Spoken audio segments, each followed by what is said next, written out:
program were pre-recorded. Football.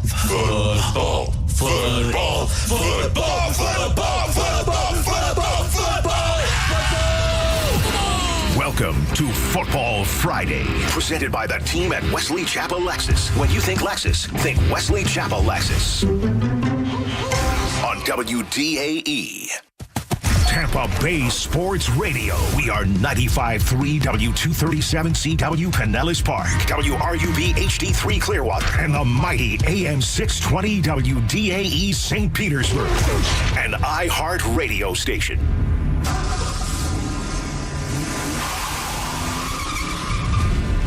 It's Friday. From Town and Country to Palm Harbor and all around Tampa Bay, plus worldwide on iHeartRadio. The gloves are off. I'm playing hardball. It's 4th and 15, and you're looking at a full-court press.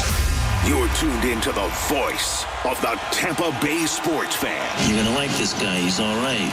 He's a good fella. He's one of us. Buckle up, because you're on the drive with TKras. Afternoons on 95.3 WDAE and AM 620.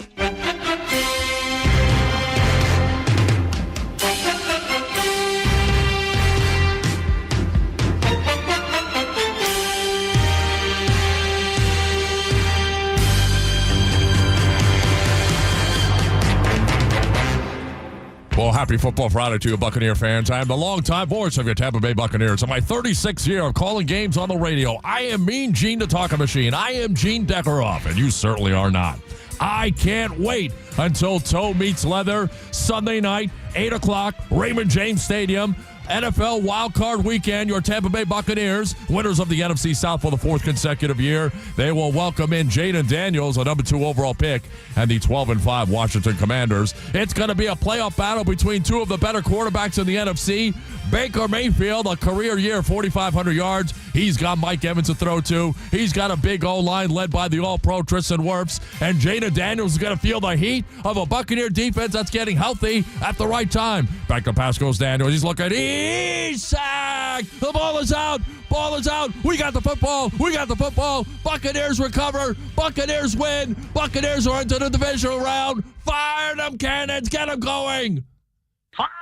Cannons. Good afternoon. Welcome in on a Football Friday, Tampa Bay. The Drive with TKras, presented by Moss Nissan. Great to have you with us on this beautiful Friday in Tampa Bay. Chris Mathis is on the other side. Boy, oh boy, we are so excited for a 4-hour sports talk extravaganza for you. It is exciting all the way up until 7 o'clock. We are live in living color, 95.3 on the FM side, the mighty AM 620. Download the new and improved iHeartRadio app. So many awesome features. When you download it, you can scan through stations. There's a scan button. There's also a preset or a favorite button. So when you go on there, you can favorite your favorite radio stations like WDAE. You can also favorite your favorite podcasts like the Drive Podcast. Commercial-free podcast of this hideous show can be accessed through the new and improved iHeartRadio app. Tom, we love you. Well, thank you, Coach, very much. So download it and take us with you wherever you might be headed. It is a beautiful thing.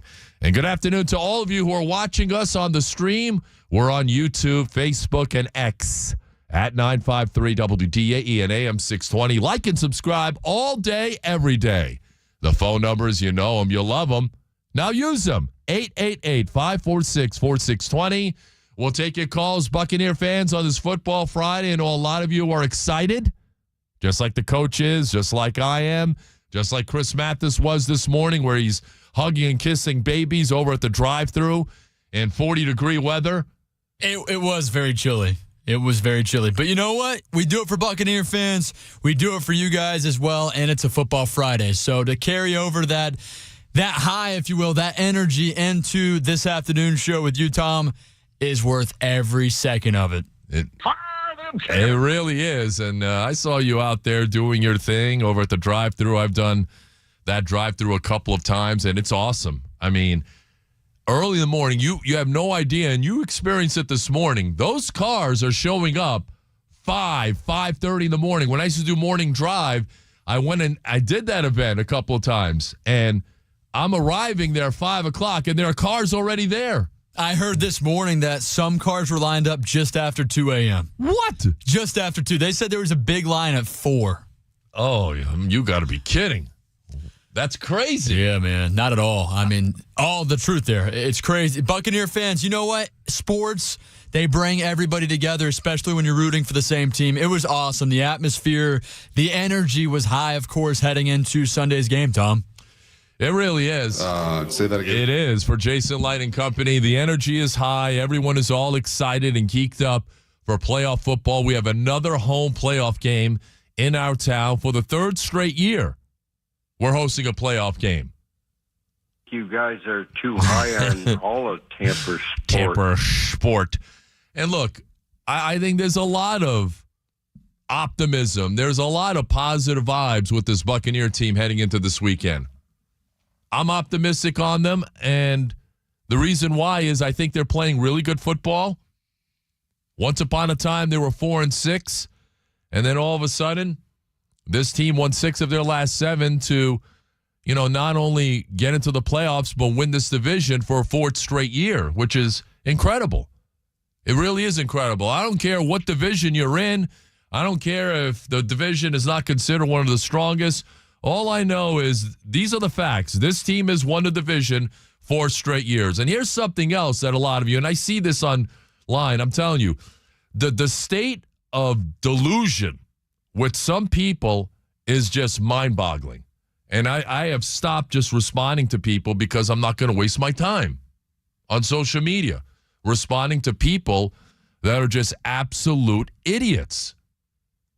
Like, you do realize, like, Tom Brady was here. All right? You're in need of another history lesson. I don't care if you want it or not, you're getting it. Because this is what I do here. I tell it like it is. If you don't like it, go somewhere else. Tom Brady was here last year. The team obviously wasn't as good as they could have been when Todd Bowles took over this team. And guess what? In a couple of years, they went from being one of the oldest teams in the league, upside down in the salary cap. They had to jettison a number of veterans, from Brady to Cam Brate to Donovan Smith to Leonard Fournette, and Ndamukong Suh moved on as well, so on and so forth. Usually when you transition from being one of the older teams in the league and you're upside down on the salary cap to being the 2nd youngest team in the NFL, which the Buccaneers are right now heading into the playoffs, there's usually going to be some growing pains. You don't want to use the rebuild word, but this team reloaded. And kudos to Jason Light, because it would not be possible without his wizardry in the draft and without him relying on guys like John Spytek and Mike Greenberg, who is a salary cap maven, and that's why those 2 guys are getting GM interviews, and justifiably so, and I hope they get it. I don't want to see them leave, but when you have success, other teams are going to want to take some of your guys.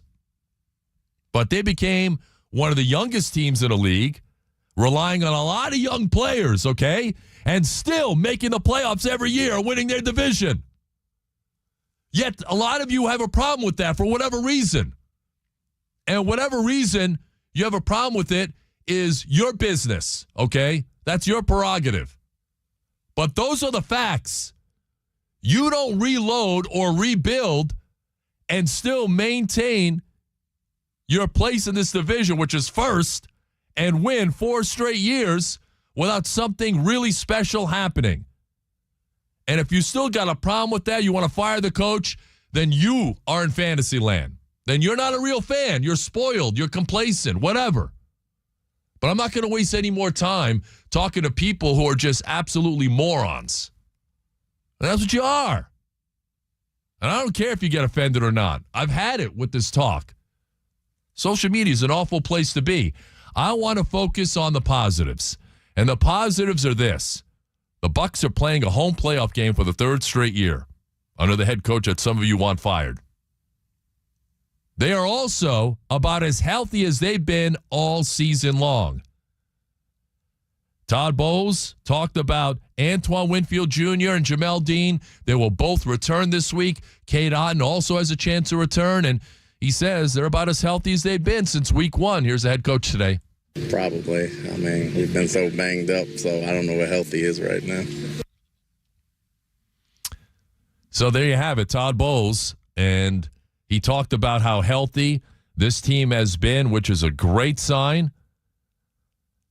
Guys in the secondary getting healthy. Antoine Winfield Jr., obviously he's had a frustrating year, but he can make up for all of that on Sunday night with a splash play, with an interception, with a forced fumble, with a big sack from his safety position. And you're going to need all the speed that you can on that field against a guy like Jaden Daniels, who, when he escapes the pocket, he becomes very dangerous.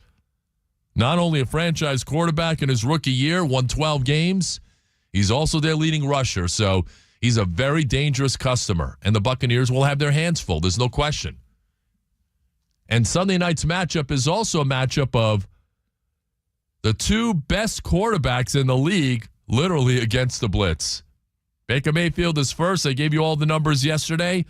Completion percentage, touchdown passes. Jaden Daniels is literally second in a lot of those categories. So these are the two best quarterbacks in the league against the blitz. Which team rolls the dice and tries to get after the other guy? And who makes the big play and who avoids the big mistake? That's certainly going to be a huge question. 888-546-4620. Text at 82945.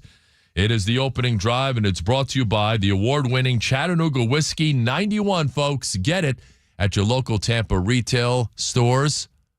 And, of course, enjoy responsibly on this Football Friday. We got a huge show. We've got Beat the Pro or Amateur, however you want to put it. That's coming up at 3:45. I think our contestant is Paul from St. Pete. He's going to be our guy. Yes, he is. And Paul did leave me a voicemail earlier today and said something along the lines of, "You better be ready, Tom." So he's allegedly bringing the heat. Ooh, I'm scared. You should be. Yeah, I'm frightened. Yeah, we'll see how that shakes out. But that's at 3:50. It is. So that's later on this hour.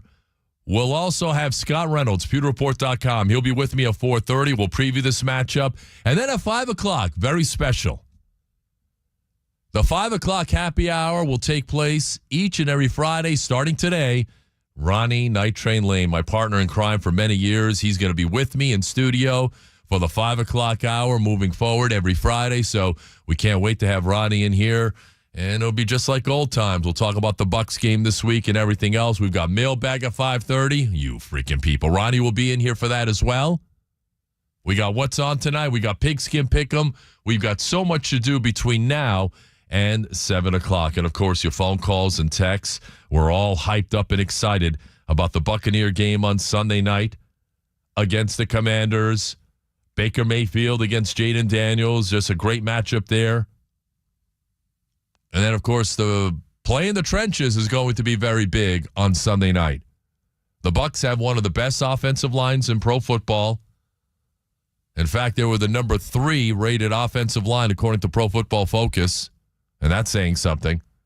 Lions up there, Eagles up there. The Bucs are right there with all those guys. And one of the main reasons why the Buccaneers are so good up front has been the play of Tristan Wirfs. Tristan Wirfs today was acknowledged for his incredible play at left tackle, as he was named the first team All-Pro left tackle today. And don't forget, he was also named All-Pro at right tackle. So Wirfs becomes the first player in the history of the award to earn the recognition as both a left tackle and as a right tackle. Incredible.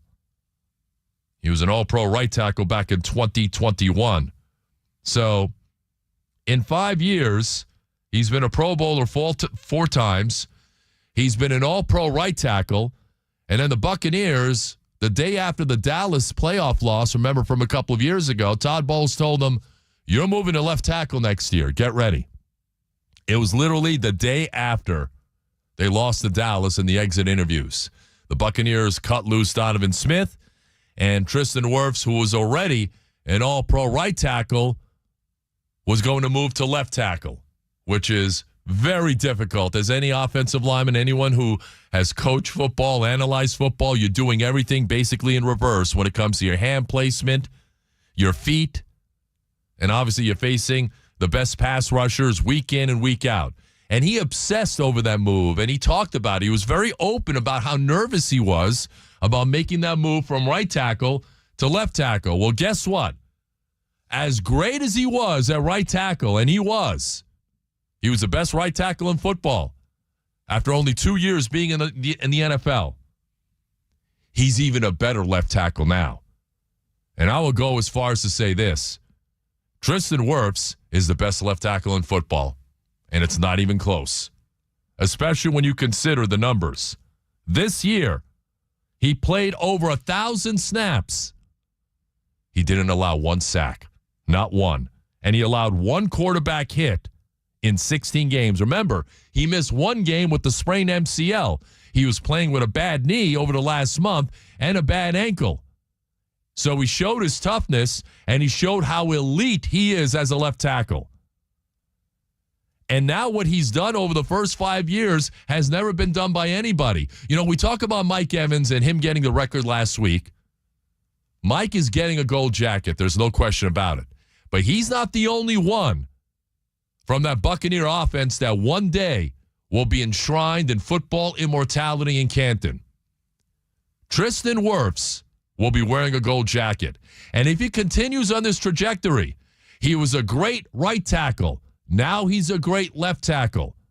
If he continues to do what he's been doing, Tristan Wirfs may very well go down. And this isn't hyperbole now. He could very well go down as being one of the best offensive linemen in NFL history. All you got to do is look at what he's done. Look what he's put on tape, both at right tackle and now at left tackle. And he's also a leader. No one that big should be as light on his feet as Tristan Wirfs is as left tackle. And he is so incredibly strong. You try and bull rush him, boom, he stones you. You try and go around him, he's got the quick feet at left tackle. He rides guys to the outside. Over 1,000 snaps. No quarterback sacks allowed and one quarterback hit. Incredible when you consider where he came from to where he is now. And if he continues on this trajectory, he could go down as being one of the greats ever. 888-546-4620. Text at 82945. I don't think I'm being a prisoner in the moment because of what he's accomplished already. Now, he's got to stay healthy. If he continues to stay healthy, I mean, the guy's the highest paid old lineman in football, and it's justifiable because I think he's the best left tackle in the game, and you could make the argument that he's probably the best offensive lineman, period, in the NFL. That's how good this guy is. And we have to start acknowledging both Mike Evans and now Tristan Wirfs for how great that they've been. We're witnessing history here, folks. This guy could go down as one of the all-time greats. We need to start acknowledging that. And he's a great guy, too, on top of it all. Just like Mike. You're talking about two great players and two great people in Mike Evans and Tristan Wirfs. 888-546-4620 is the phone number. So I was watching the Four Letter Network this morning, and I was talking to Mathis about this in a pre-show production meeting, which nothing ever gets done. So on the Get Up show this morning, they showed the picks for the wild card games, and every single one of those experts, and look, I respect their opinions. They're really good guys. Ryan Clark, Louis Riddick. I mean, these guys are really good guys, and Louis Riddick is now getting GM interviews as well. But they all picked the Washington Commanders.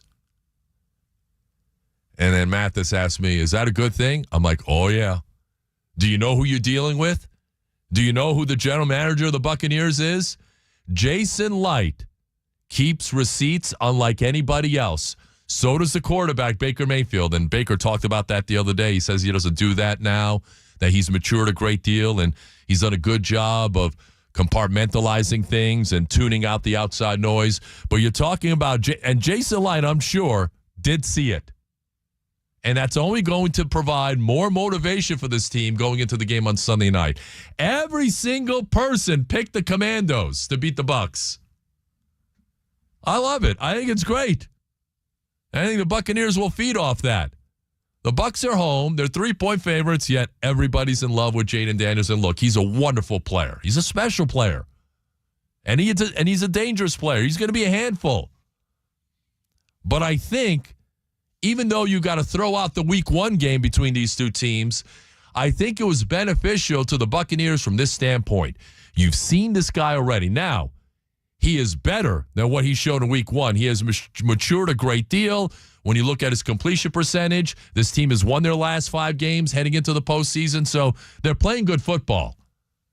And I think they're a year ahead of schedule. There's a Washington team that was 4-13 last year. New owner, new GM, new head coach, rookie quarterback. They flipped the script. They hit some home runs in free agency with Frankie Luvo and Jeremy Shin and Bobby Wagner.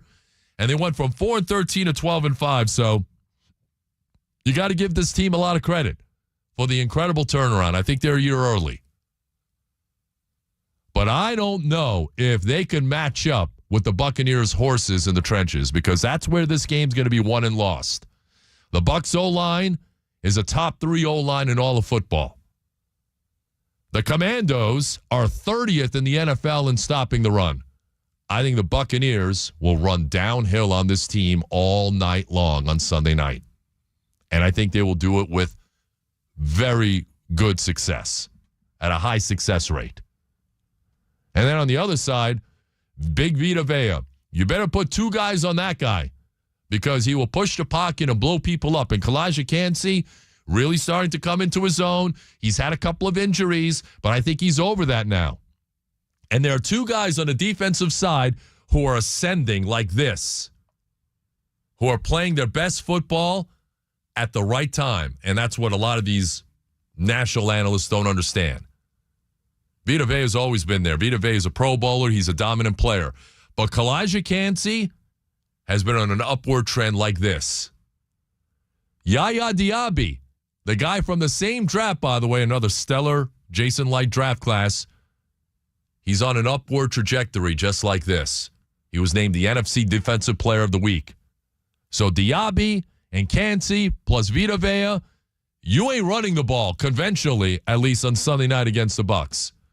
So if you can run the ball, which the Bucs can do, if you can stop the run, which the Bucs can do, and you have this creative offensive mind in Liam Cohen, the Bucs throw a ton of screen passes. I think they will have more in their bag to show Washington's defense on Sunday night.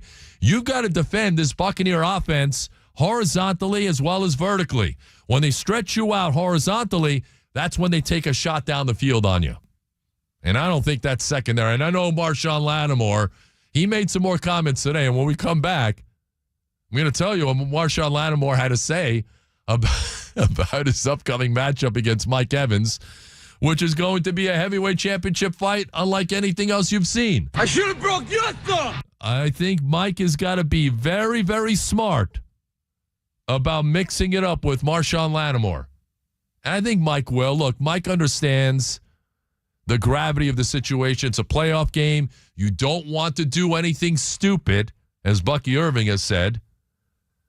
Don't do nothing stupid. That's right. And that's a rookie saying that, by the way. A rookie.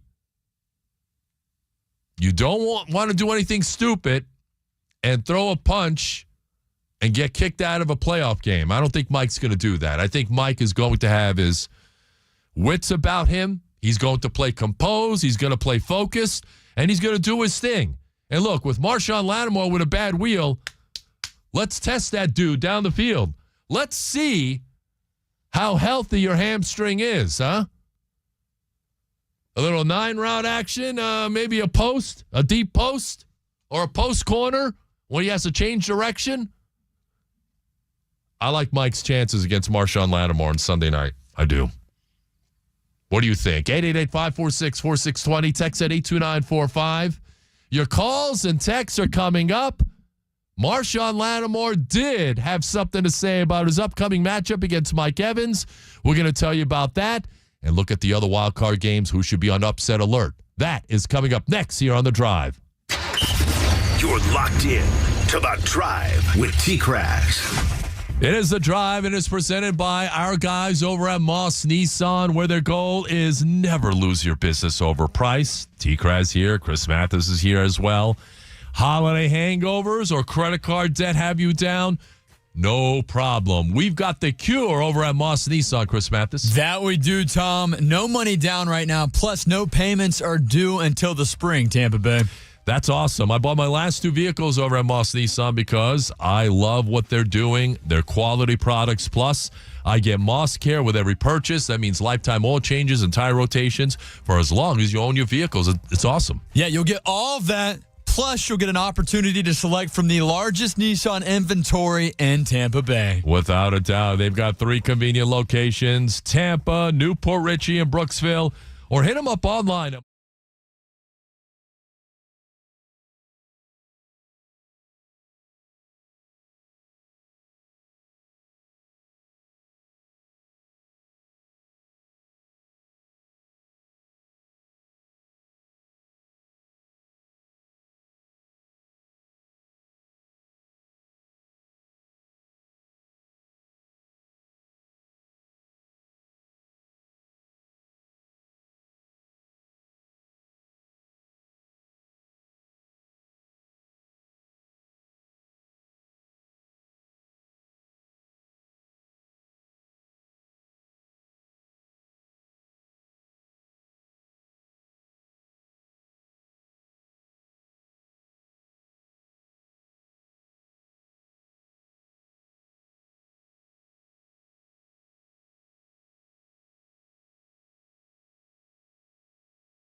Brought to you by Moss Nissan on WDAE. So Mike Evans, you have a storied history. What's your initial thoughts kind of on rekindling that rivalry this weekend? Just another game, just to help my team. Go out there and help my team. Really, I'm just trying to lock him down. All the other stuff, it is what it is. If it come, it come. If it don't, I'm just here to, help my team win. Come on, man. It's not just another game. That's Marshawn Lattimore, Washington Commanders corner, on his upcoming matchup with Mike Evans. Oh, boy. 888-546-4620. Do you buy that? Because I don't. I don't buy it whatsoever. Mike Evans hates him, and Marshawn Lattimore says the feeling's mutual. He hates Mike. Mike has got to play under control. So do the Buccaneers. They have to stay away from the personal fouls. Look, the penalties were a big concern last week. They had 12 of them. If they find a way to cut down on those, and I think Todd Bowles talked about that today. In fact, he did on the key to winning in the playoffs. Here's the head coach talking about it. I believe getting there is one thing. I think you got to take care of the football. I think you got to be able to run it, and I think you got to stop the run.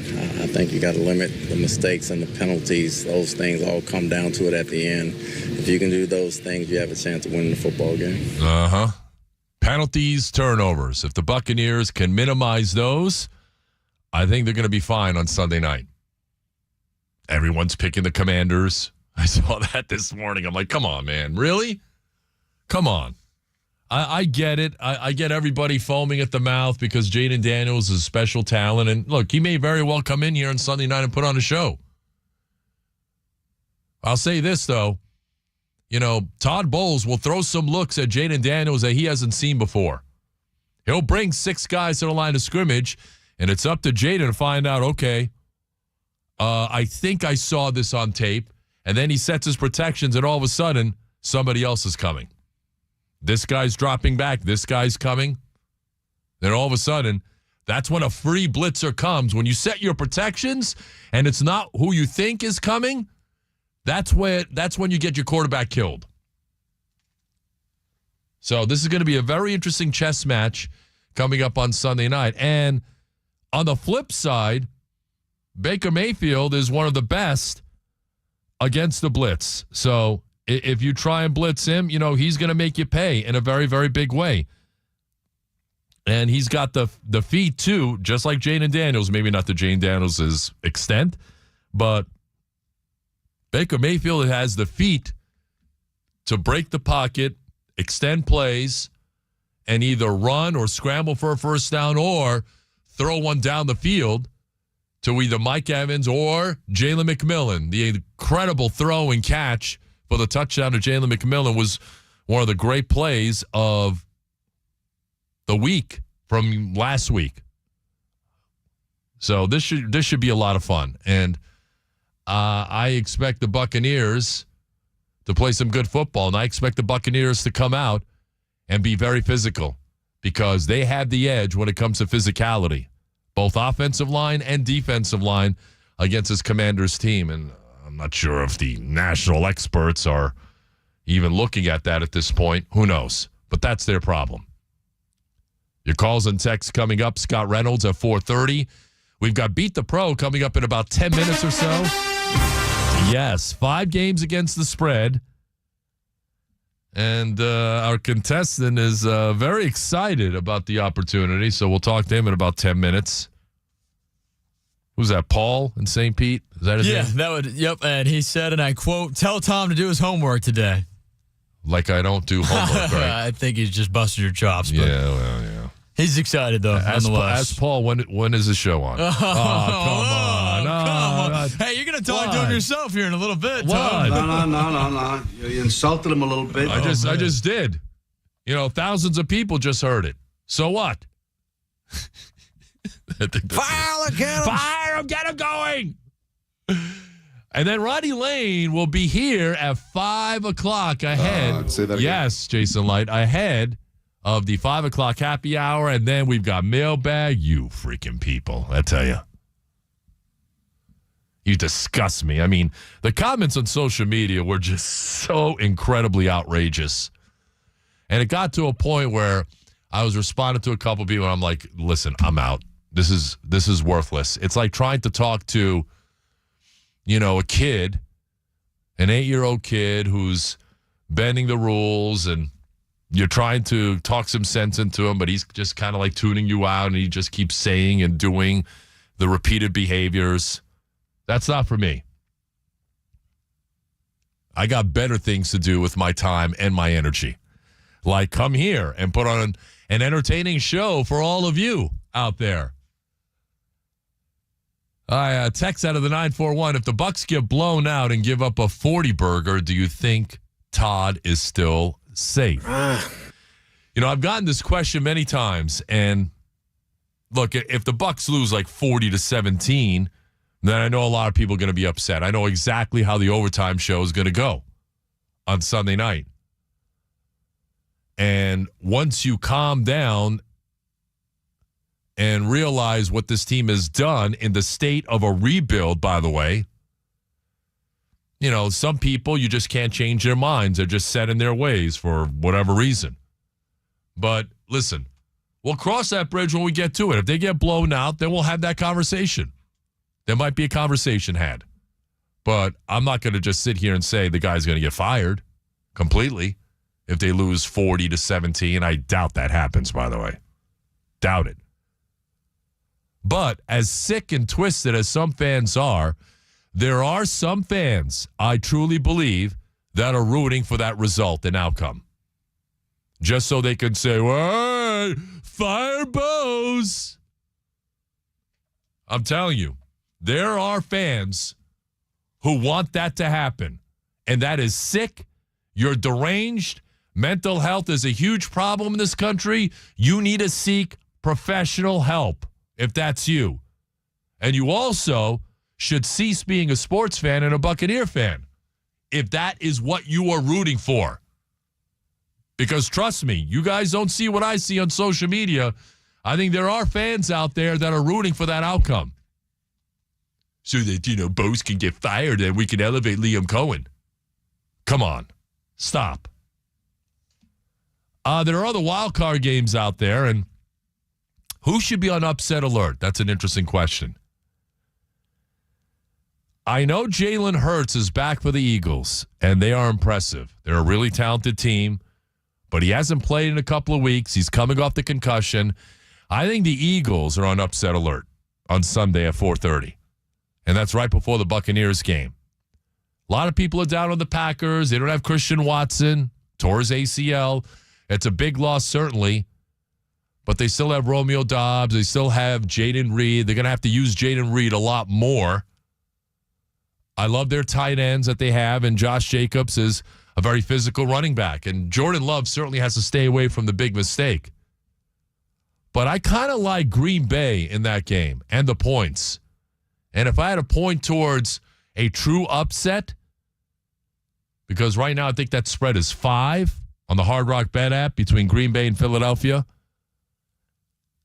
I think Green Bay has got a shot at pulling it off. Very young team, obviously. Youngest team in the league. Bucs is second youngest team in the league. When you talk about starters, average years, months, days, etc., etc. But Green Bay is a very talented team. And you've got a quarterback coming off a concussion. They're going to crowd the line of scrimmage. A.J. Brown has got an issue with his knee, so that's something to watch for as well. But that Green Bay-Philadelphia game is going to be one of great interest. Like the games tomorrow, look, I know Houston's at home, but I just like the Chargers. I like what Jim Harbaugh brings to the table. He's been a really good postseason coach in college as well as the NFL. I like Herbert. I like their defense. Right now, C.J. Stroud has not been playing well down the stretch. He's been getting hit too many times for my liking. I kind of like the Chargers as a road favorite to win that game. And I know Zay Flowers is out. I still think Baltimore wins that game. Maybe they don't cover the spread. But Pittsburgh, again, how are you playing? How are you looking going into the postseason? And Pittsburgh's dropped 4 in a row, and offensively, they've been bad. I think the Ravens' defense wins that game more so than Lamar Jackson and Derrick Henry tomorrow night. And then Denver at Buffalo, that could get interesting. But Josh Allen and the Bills at home. I don't see them losing that game. And then, of course, we got the game on Monday night, which has now been moved because of the awful and horrific wildfires in Southern California. Vikings and the Rams have been moved to Glendale, Arizona, the home of the Arizona Cardinals. So that game will be played in Arizona on Monday night. That's the 4 against the 5. I kind of like the Rams in this game. I didn't like, and look, that's Sean McVay's business. He rested his guys. He felt like, okay, playoff seeding to me doesn't mean as much as me resting my main guys. Okay, then you better win on Monday night. If you're resting your guys, you better get a win. And him not playing his guys last week cost them the chance to be the number 3 seed because Seattle beat them. And that could be an advantage and of benefit to the Buccaneers, depending upon what happens in the Green Bay-Philadelphia game. But if Green Bay wins, then the Buccaneers have a chance to host another playoff game next weekend should they beat Washington. So a lot on the table this weekend. Great football action. Of course, there's a big college game coming up tonight as well. We're going to get into that in a matter of moments. 888-546-4620. Text at 82945. All right, coming up, really exciting finish to a college semifinal last night. There's another one tonight. There's also news in terms of some big-name college quarterbacks and where they're going next year. We're going to get into that, as well as Beat the Pro. Our contestant is standing by. He's very confident. 5 NFL games this weekend.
front suite, airfare, food, free round of golf to the Buccaneer Resort in St. Croix. It is an incredible package. So I believe, Chris Mathis, this is the last time we're doing this? I believe so, yeah, because there's not going to be 5 games moving forward. Okay. This is it. This is the last contestant for Beat the Pro, and it is Paul from St. Pete. He's with us here on the drive. Paul, welcome to the show. Hey, how you doing, Tom? Great show, buddy. Thank you very much. Thank you. Are you from New York originally? Come on already. Don't insult me like that. What are you doing? All right, I'm just asking because, I'm from St. Pete. I was born in Mountain Park. Okay, very good. All right. Okay, it just preset that you were from New York. My apologies there, Paul. Yes, that's why, because, we have caller ID and all that other stuff, so your number came up as a New York number. So I apologize, Paul. Are you ready to go? Oh, good, buddy. Yeah, I got you. All right, let's go. Game number 1, Chris Mathis. All right, we've got the Steelers at the Ravens. We're Baltimore, a 9.5-point favorite this weekend. Paul, that's a big number. Who you got? I got. I'll take the 9.5 all day, buddy. You taking the Steelers? Yeah, I'll take the Steelers. I'm going to take the Ravens. And even though they don't have Zay Flowers, I just think the Steelers' offense has been really bad over the last month. The Ravens' defense has gotten really, really good and impactful. I think they win this game. I think it's probably a late defensive touchdown that covers the number. I'll take the Ravens. All right, Broncos will take on the Bills. We're Buffalo, a 9-point favorite. Another big spread there, Paul. Who you got? Oh, I got the Bills all day with that. I will take Buffalo as well. Josh Allen at home. Great job by Denver. Bo Nix and getting into the playoffs as a rookie quarterback, but I think the ride ends on Sunday. Ride my coattails here? Oh, you get a little more to yourself, Paul, No. You insulted him a little bit. I took the Ravens. I didn't take the Steelers. What's the matter with you? Oh, okay.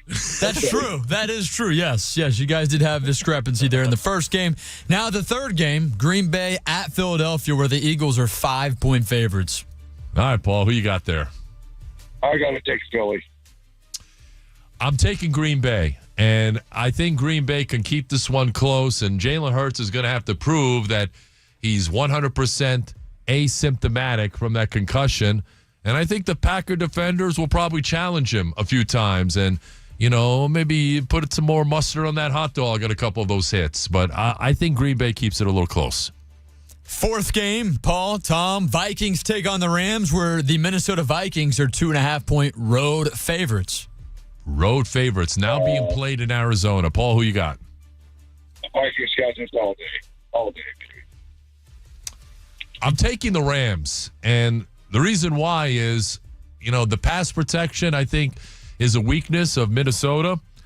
Jared Verse, the kid out of Florida State, has had an incredible rookie year. I think he makes a big impact. I'm going to take the Rams in this game, believe it or not. Fifth and final game, Beat the Pro here on the drive. The Commanders take on the Buccaneers. We're Tampa Bay, a 3-point home favorite. All right, Paul. We're taking the Bucs, baby. Taking the Bucs? Yeah. He's taking the Bucs all day, and I agree with him on this instance. I'm going to take the Bucs as well. I think it's going to be won and lost in the trenches. I think the Buccaneers are probably a little too tough for Washington along the offensive and defensive lines. All right, there you have it, Paul. Hey, Tom, my Uncle Gene called, and he said more Bucs talk and less Kirk Cousins talk. And the Falcons, and he told me, he said, Baker's back, he's back, get the snap, pocket stopper left, pocket spade. You look. When have we talked Kirk Cousins? Have we talked Kirk Cousins at all this week, Chris Mathis? He said his name about a month ago. Oh, a month ago. A month ago. He was just doing a Gene Deckeroff impression there as well. Let me try to get Baker's in the pocket. He's out back. Face left, face right. Oh, my God, he looks like Sean King back there. He pitches the ball to Bucky. Bucky goes left. fucking throws a wobbly ball to the end of Chris Godwin touchdown marks with the Super Bowl, baby. I'm excited. I bet you are. All right. That is. Hey, you talk to Jason. You better not get rid of Godwin. He's a darn good player. I don't think Chris Godwin is leaving. My humble opinion. If we had it right now, Tom, I wouldn't care about the defense. I believe we could score 40 or 50 every game. We can, and I think the defense will be obviously a focal point in the offseason, but we'll worry about that when the offseason comes. Paul, I appreciate a few minutes. Good luck this weekend, and I hope you qualify, man. I hope you win. Me too, buddy. Thanks, Tom. Thank you very much. That's Paul in St. Pete, the very last contestant. That was entertaining to say the least. Yeah, he was positive, giving you praise, but also taking a shot or two. He said, "Stop talking about Kirk Cousins. We haven't talked about Kirk Cousins in a couple of weeks. What's the matter with him? You people out there." All right, so real quick, because I know we're running out of time in this hour. Very entertaining game, I think, from halftime on last night at the Orange Bowl. Both quarterbacks made big mistakes. The interception thrown by Drew Aller is one that he's going to be thinking about for a long time. He had no business making that pass late over the middle. None. And James Franklin has come under a lot of heat. He's now 1-15 against AP top 5 teams while at Penn State. 1-15. And I'm just wondering if the boosters are going to be rethinking their decision to keep him as a head coach. Now, he got him to the semifinals. I think he'll be back next year, but I think there's going to be some conversation in the next, 6 to 8 months or so, and he may very well be on the chopping block next year. And Drew Aller better not even think about going anywhere but back to Happy Valley for his senior season. And they better get him some wide receivers because he went through an entire game and did not complete one pass to a wide receiver last night. Very entertaining game. I'm happy for Marcus Freeman. Notre Dame's in a title game. They'll take on the winner of tonight's game between Ohio State and Texas. You can hear that game tonight right here on this here radio station beginning at 7 o'clock right after we're done. We'll talk about that game. Carson Beck, there's quarterback news real quick. Carson Beck transferring to the U. To Miami. Really interesting news there. And Kyle McCord, who went from Ohio State to Syracuse, opted today for the NFL draft. Really interesting stuff there. All right, 1 hour's in the books. Coming up, Buccaneers playoff game at home. One of their offensive players, not named Mike Evans, could be on the trajectory for greatness. And what's the big key to winning the game on Sunday night? We'll talk about it with you. Your calls and texts next here on The Drive. You're tuned in to The Drive with TKras. Yes, sir, and it is The Drive, and it is presented by our guys over at Moss Nissan, where their goal is to never lose your business over price. TKras here, Chris Mathis is here as well. And if you're shopping for a new vehicle in 2025, you got the holiday hangovers, you got credit card debt maybe getting you down a little bit. Well, we've got the cure, right, Chris? No doubt about it, Tom. We sure do. No money down at Moss Nissan right now, plus no payments due until the spring. That's a beautiful thing. Plus, you'll get Moss Care with every purchase. That's lifetime oil changes and tire rotations for as long as you own your vehicle. And if you're not sold yet, I don't know what will, because you're going to get all of this and more as you'll select from the largest Nissan inventory in Tampa Bay. And I bought my last 2 vehicles over at Moss Nissan. I love them. You'll love them as well. The sales department, very attentive, very friendly. The service department just gets the job done, man. They're awesome. My guy Brandon Cruz, Tony. The service department on the Tampa side is awesome. They're awesome. They've got 3 convenient locations, Tampa, Newport Richey, and Brooksville. And they're online at mossnissan.com. That's mossnissan.com. Tell them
Got to limit the mistakes and the penalties. Those things all come down to it at the end. If you can do those things, you have a chance of winning the football game. Todd Bowles of the Buccaneers on what it will take for playoff success. Bucs and Commanders, Sunday night, 8 o'clock, right here in our own backyard. Let the playoffs begin. Good afternoon, Tampa Bay. Welcome back. Hour number 2 of The Drive with yours truly, TKras, Tom Krasnicki, presented by Moss Nissan. Chris Mathis on the other side as well. Having a lot of fun with you. Thanks for making us part of your day. Here on a Friday, you made it to the end of the week. Time to get wild and crazy here on the program. And the 4 o'clock hour is brought to you by our friends over at Pin Chasers, Bowling, Food, and Fun. We'll have some fun with you on the phones at 888-546-4620. Text at 82945. Coming up this hour at 4:30, we'll preview this matchup. Scott Reynolds of PewterReport.com, my good friend and bourbon lover, will join me, and we'll chop it up on Bucs and Commanders. He'll give his insights. And then at 5 o'clock, starting today and moving forward each and every Friday at 5 o'clock, it is the 5 o'clock happy hour. Ronnie Night Train Lane will be with me in studio for the entire hour, just like old times. So Ronnie Lane will be here, and we're looking forward to having some fun with you. Ronnie's going to be here as well for the Mailbag segment at 5:30, you freaking people. And then Pigskin Pick'em a little bit later on before we get out of here at 7 o'clock. And right after our show, it's our coverage of the college football playoff semifinal tonight. Ohio State against Texas. You can listen to all of that action right here. For the right to play Notre Dame, who won that thriller last night down in the Orange Bowl, Notre Dame awaits tonight's winner for the national championship. So exciting stuff happening there. The final injury report, Buccaneers and Commandos. By the way, Jaden Daniels has got a quad issue. He is off the injury report, so he is good to go this week. But that's something that bears watching. And Mike Evans' best friend, Marshawn Lattimore, with that hamstring injury, he's off the injury report as well.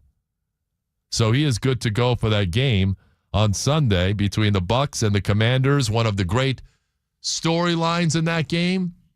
Mike Evans on one side, Marshawn Lattimore, of course. Two bitter rivals, two guys who don't like each other. Now Lattimore's wearing a Commanders jersey, and the Commanders made that trade this season by the trade deadline, and they got him from New Orleans for this particular instance to match up with a guy like Mike Evans or within his division against a guy like A.J. Brown. But it should be noted that this hamstring injury has been a nagging one for Marshawn Lattimore. He's missed the last couple of weeks. He's going to play in this game, obviously, because it's a playoff game and everything else. But I would expect the Buccaneers to test that hamstring injury on occasion. Maybe a couple of vertical routes. Maybe force him to run across the field. Maybe on on an over route or something. Or on a slant. And look, Mike is going to be ready. Mike's a competitor. And he's been goaded by this guy one too many times. But I'll be damned if we sit here on a Sunday night and Mike Evans gets baited again by Marshawn Lattimore into some fisticuffs. I don't think it's going to happen. I don't think Mike is going to let that happen. And nearly every altercation that Mike and Marshawn had was in New Orleans. There weren't any fisticuffs taking place here. Like every single one of those brawls that took place that got Mike suspended multiple times happened in New Orleans. Mike is home. He just got his record. He's feeling focused. He got his $3 million bonus. He was at the Hard Rock. I don't know how much of that $3 million he's got left. Being in the private rooms there, playing some blackjack. But Mike is a pretty responsible guy, I would say.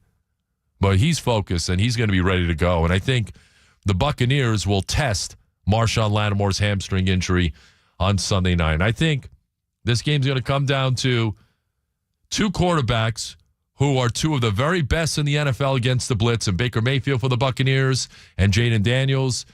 Which quarterback can avoid that big mistake? Now, Baker was tied for the NFL lead with Kirk Cousins with 16 interceptions. So Paul can tell his friend Dean, hey, he's talking about Kirk Cousins again. Give me a break. Paul, go tell your cousin or whatever his name is that, yeah, we talked Kirk Cousins like 2 weeks ago. Because if it wasn't for Kirk Cousins, the Buccaneers would not have won the NFC South. You ever think of that? His implosion and the fact that he forgot to throw a football led to the Buccaneers winning the NFC South. A lot of two-dimensional thinkers out there. Scott Reynolds is not a two-dimensional thinker. He'll join me at 4:30. Ronnie Lane? I'm just joking. Ronnie's going to be with me at 5 o'clock. Mailbag at 5:30. Let's go to our phones. Ralph is in Tampa. Ralphie boy, happy Friday. Hey, TKras, happy Friday to you guys. Let me tell you something here, if you give me a chance. Number one, congratulations to Tristan Wirfs. I'd give him a gold jacket right now. The guy's a beast. In this offensive line that we got, like you said, they're one of the best.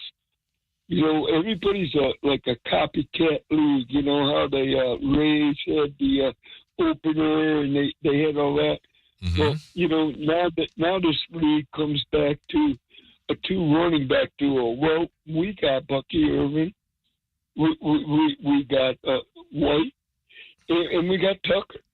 I would run them guys and keep them legs fresh all day long, and just go. Offensive linemen love to get off the ball and punch somebody in the mouth instead of stand there and hold their ground and take a beating. They love to get off the ball. Nobody wants to play the Bucs. The Bucs are dangerous. You got Baker Mayfield, you got Evans, you got McCollum, you got Kate Otten. You got Kate Otten, you know, it plays or whatever, but you and then you got the defense. I mean, this is a dangerous team. This team can go all the way. And I believe they can. And for all them pro people that are picking the Commanders or Commandos or whatever you call them, mm-hmm. They don't know the first thing about nothing. Because this is a dangerous team, man. Nobody wants to play the Bucs. Trust me. I've been watching football all my life. I'm an old man. But one other thing I'd like to say is, Paul, you need to take an Uber, dude. I hope you're not driving because you're out of your mind. Oh, come on. Thanks for the call, Ralph. No. You insulted him a little bit. We got callers ripping on other callers now. What kind of... I love it, though. What kind of atmosphere have we created here? I don't know, Tom. I think you bring it out of everybody. You know what? What am I doing? I'm just sitting here. I don't know. It's not a bad thing. We got our audience, you know? By the way, and I don't care what your political affiliation is. I don't like talking politics anyways, for good reason. But the esteemed governor of the state of Florida, Ron DeSantis, did you see what he did today? I think I know what you're talking about. January 10th, 2025? January 10th, he declared that January 10th is Mike Evans Day throughout the entire state to honor the Buccaneer receiver for his accomplishments from last Sunday. That's awesome.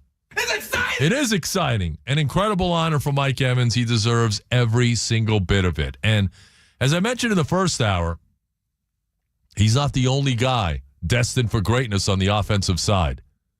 Tristan Wirfs today was named first-team All-Pro left tackle.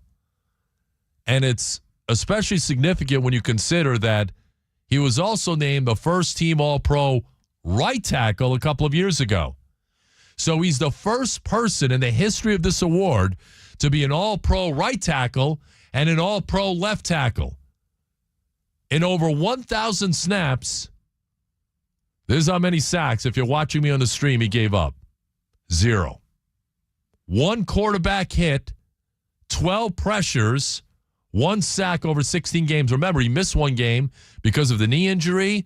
And I think the knee injury and the ankle, he tweaked the ankle a couple of weeks ago as well. So he's not 100%. So he has showed his elite athleticism. He's also showed his versatility. And he's also showed his toughness. And he's also Like he's a monster on the football field. He gets after it. He buries people. But off the field, he's one of the most composed, kindest people, affable people that you will ever meet, much like Mike. So like Mike Evans, Tristan Wirfs, heck of a player, great player. He's the best left tackle in football. He has taken that honor from Trent Williams. He is the guy, and he might be maybe the best offensive lineman in the NFL. And in case you missed it from the first hour, and I'm not going to back off this statement whatsoever, based on what he's done so far in the 5 years he's been in the league, 4-time Pro Bowler, All-Pro right tackle, All-Pro left tackle, if he continues on this trajectory, which there's no reason why he shouldn't, Tristan Wirfs is not only going to be a Hall of Famer, fitted for a gold jacket, he's going to go down potentially as one of the best offensive linemen in league history. 888-546-4620. Danny is calling from Kissimmee. Danny, welcome in. Hey, TKras, thank you for taking my call. I appreciate it very much. Happy Friday to you, by the way. All I got to say is I'm excited about Sunday night. Our offense has got what it takes to beat down the Commanders. And if our defense can hold up and we get everybody back playing the Bucky that we're used to, well, hands down, we got this game won Sunday night. So I'm excited. And let's go Bucks. Let's do this thing and have a good weekend. Yeah, have a good weekend too, Danny. I appreciate it. Go Bucks is right. And look, I kind of like the matchups. I think the Bucks can run the ball. The Commanders are not very good at stopping the run. They can run. They can stop the run. And I think Yaya Diaby's playing his best ball of the year. So is Kalijah Kancey next to Vita Vea. You're getting Antoine Winfield Jr. back. Todd Bowles mentioned that today. Jamel Dean is coming back. This is about as healthy as the Buccaneers have been all year long. So a lot of positives. The arrow's pointed in the right direction. Hey, Tommy's up in the New York area. What's going on, Tommy? How are you?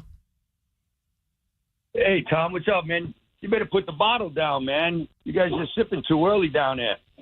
Well, not yet, but what do you not mean? Yet. What do you mean?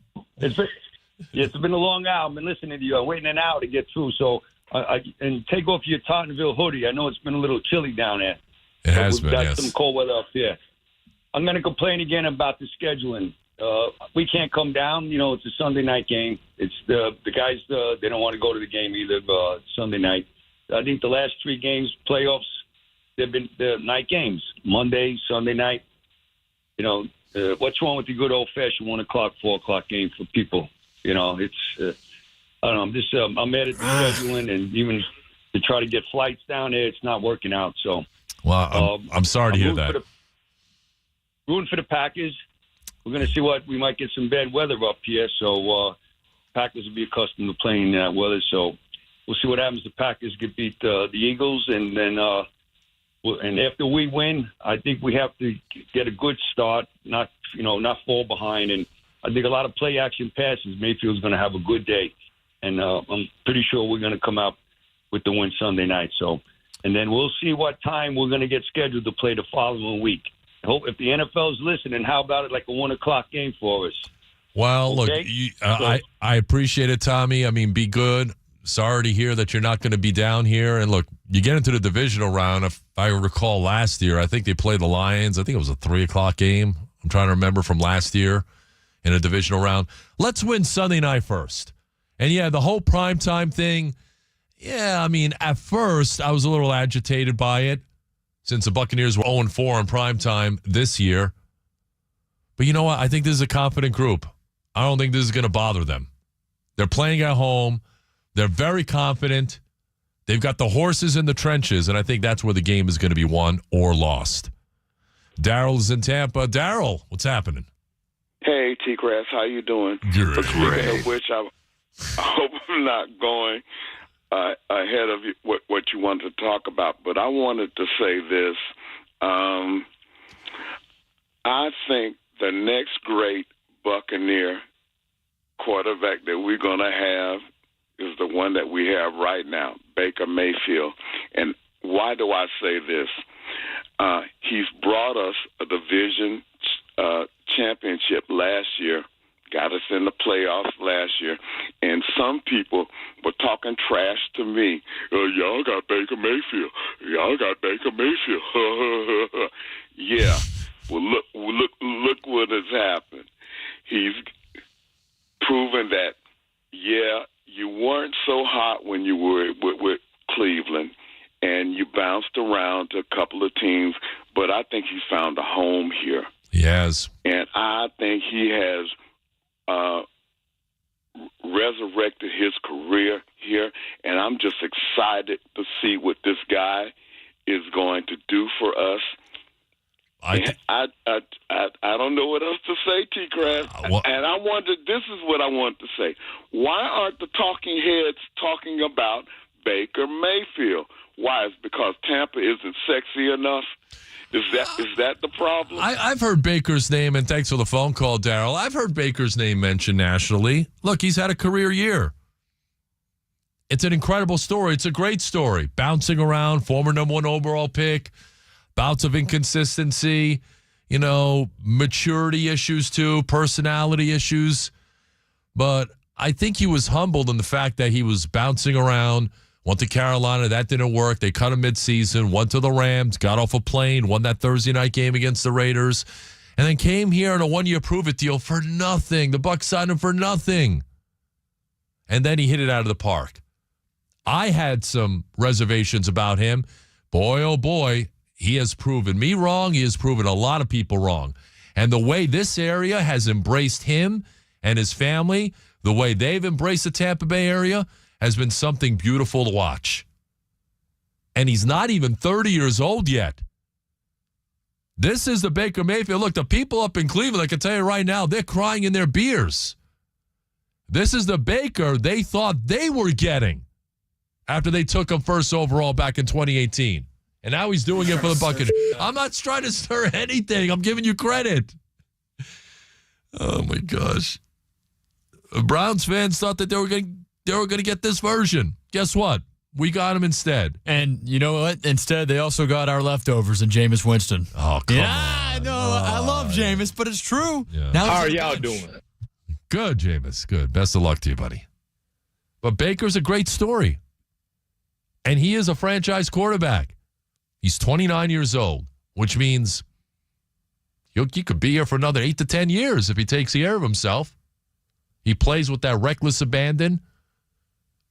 I want him to be a little bit smart about how he scrambles, but you know what? All that goes out the window. That's who he is. You have to accept who he is, and he does it really, really well. And he's done a good job of protecting himself out there. And that scramble, first possession of the third quarter last week against the Saints, where he got up and he was giving the other guy the business, and his boy, Tristan Wirfs, came on over, and that ignited a little bit of a scuffle. I think that fired up this Buccaneer team. It did, and it showed because they came back to win that game. 888-546-4620. All right, more of your calls. A lot of you are on the phone lines. I'm going to get to all of you as soon as I possibly can. The 4 o'clock hour is brought to you by Pin Chasers, bowling, food, and fun. Your call's coming up also on the way back. The Buccaneers are about as healthy as they've been all season long. Will that translate into a deep run in the postseason? Got to win on Sunday night first. We'll talk to our guy, Scott Reynolds, PewterReport.com. He will join us coming up next. Don't move. You're tuned in to The Drive with TKras.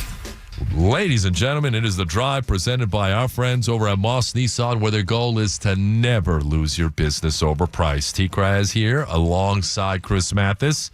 And if you're shopping for a new or pre-owned vehicle here in 2025, you got holiday hangovers, maybe credit card debt has you down, no problem. We've got the cure. Tell them about it, Chris Mathis. Yeah, the cure is simple. It's Moss Nissan. No money down right now, plus no payments due until the spring. They want to make it easy on you and your budget. That's how they do it over at Moss Nissan. That's why you need to get there. I bought my last 2 vehicles over at Moss Nissan. With every purchase, by the way, you'll get Moss Care, unlimited oil changes and tire rotations for as long as you own the vehicle. That is big. So you mean to tell me Moss Care with every purchase, no money down and no payments due until the spring? Come on now. You get all this while selecting from the largest Nissan inventory in Tampa Bay. 3 convenient locations, Tampa, Newport Richey, and Brooksville. So check them out there. You can also check out their inventory online at Moss.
And sit back, because you're on the drive with TKras.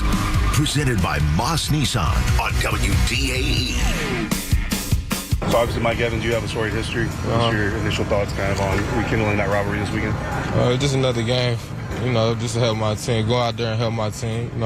Really, I'm just trying to lock him down. All the other stuff, it is what it is. If it come, it come. If it don't, I'm just here to, help my team win. He's a bum. That's Marshawn Lattimore, Washington Commanders corner, talking about his matchup with Mike Evans. Those two will renew their acquaintances Sunday night. Bucks and the Commanders on Wild Card Weekend at 8 o'clock at Raymond James Stadium. We could hardly wait. Welcome back. 4:33 on your ride home. The Drive with yours truly, TKras, Tom Krasnicki, Chris Mathis on the other side. Don't forget Ronnie Lane coming in at 5 o'clock for our inaugural 5 o'clock happy hour. Mailbag at 5:30. We're on until 7 o'clock. But what do the Buccaneers have to do to get this win on Sunday? And now that they're getting healthy, can they make a run this postseason? Joining me right now from PewterReport.com. He's covered this team for 30-plus years. He's my good friend and bourbon lover, Scott Reynolds, on a Football Friday. Scotty, you ready for playoff football? Yeah, I am. And the good news for the Buccaneers, so is Jamel Dean and Antoine Winfield Jr., the Bucs secondary, getting a big boost on this Friday with the return to health of both of those guys. They'll be in the starting lineup. And I don't know about you, but I prefer Jamel Dean over Josh Hayes and Antoine Winfield Jr. over Kayvon Merriweather in Tampa Bay secondary. I agree. Just Jamel Dean just has to stay on the field, and this is about as healthy as they've been, Scotty. So talk about how big of an impact this can make.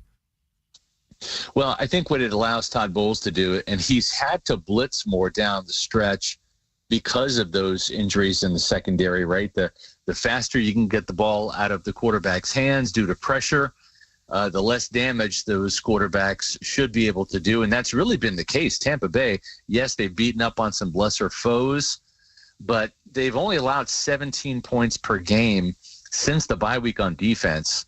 And that's averaged out to about 13.5 points in the first half. And Tampa Bay has really put the clamps down, TKras, in the second half of all of these games. They've allowed an average of just 3.5 points per game. It's really quite stunning to see what Todd Bowles has been able to do in the second half of these games. Only one opponent has scored more than once in the second half, and that was back in Carolina. They scored a touchdown and a field goal in the second half of that game, but more importantly, they didn't score in overtime. And Tampa Bay won that game in overtime. And I think Todd Bowles probably has a little bit more confidence now in dialing up some blitzes with Winfield and Dean back. So I would look for Todd Bowles' game plan to call for more blitzes than Jaden Daniels even received in his NFL debut back in week 1.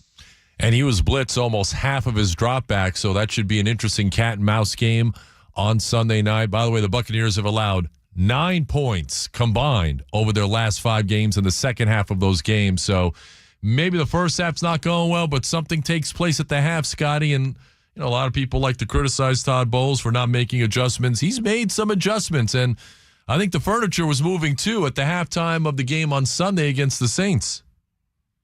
Yeah, I mean, I don't know what Todd Bowles says at halftime. I've kind of joked that maybe he needs to lead with that.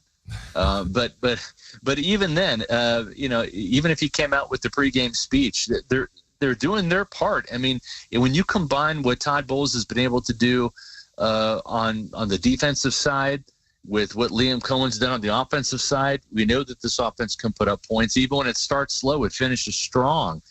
27 points in last week's win over the Saints. It's a great combination. These two guys are getting it done. And I think the Buccaneers are going to score over 30 again against the Commanders. And, I think the Commanders, I have to give them some respect. Jaden Daniels has gotten better as the season's gone along. But, it's interesting. Baker Mayfield, he doesn't care about the Pro Bowl, or so he says, but I think he's one of those guys, like, he's a competitor. He's like Michael Jordan. He's looking for anything to put that chip on his shoulder and give him an edge. And maybe this is the kind of head-to-head situation where Jaden Daniels got the Pro Bowl nod despite throwing 25 touchdowns. Baker Mayfield threw for 41 and didn't get the Pro Bowl nod. So I think that kind of works in Baker Mayfield's advantage. There's no doubt Baker Mayfield will have that chip on his shoulder, and that's one thing I'm sure will be motivating him on Sunday night against the rookie hotshot Jaden Daniels and the Commanders. By the way, Daniels was sacked 47 times during the regular season, the sixth most in the NFL. So it'll be interesting to see. You know, Todd Bowles likes to bring a lot of guys up to the line of scrimmage, Scotty, as you know. You just have to figure out who's coming and who's not, who's dropping back into coverage. And he's going to show Jaden Daniels a couple of things that he hasn't seen on film. Yeah, and one thing he has not seen in person was Kalijah Kancey, right? He didn't play back in week 1. I went back and looked at that tape, and a couple of things that really stood out. Remember, Yaya Diaby had 4 pressures in that game, but didn't sack Daniels. And maybe one of the reasons why is because he missed the last 3 weeks of training camp and all 3 preseason games with an ankle injury. So that was his first game back, and Yaya looked a little rusty. Now he's got 2.5 sacks in the last 3 games, as was the NFC Defensive Player of the Week. So Jaden Daniels is seeing a better Yaya Diaby right now than he did in week 1. And then, of course, I'm watching that game, and I see C.J. Brewer, a defensive tackle. I'm seeing Mike Green, you know, and now you look at Logan Hall, 5.5 sacks. He's really come on and become a pass rusher over the second half of the season. And Kalijah Kancey leads the team in sacks, 7.5. He didn't play in week 1. So this is going to be a different and better Tampa Bay defensive front that even Jaden Daniels faced in week 1 when they were, you know, flushing him from the pocket. He ran 16 times for 88 yards and 2 touchdowns. But that's really what Todd Bowles wants. He wants him moving and running rather than throwing. And now you've got Dean back to cover Terry McLaurin along with Zion McCollum, and you've got Antoine Winfield Jr. that can help Levante David with Zach Ertz. I like what Tampa Bay has going into this game against Daniels and the Commanders. I do too. We're talking about it. Scott Reynolds, PewterReport.com, with me here on a Football Friday on the Drive. Bucs and the Commanders Sunday night just after 8 o'clock as the playoffs are upon us. And on the offensive side, Scotty, there's a top 5 offense in just about every category. Tristan Wirfs today named All-Pro left tackle after he was named an All-Pro right tackle from a couple of years ago. And he's done something that nobody in the history of this game has ever done. All-Pro left tackle, All-Pro right tackle. And I think when all is said and done, we might be talking about one of the great offensive linemen of this generation, if not ever.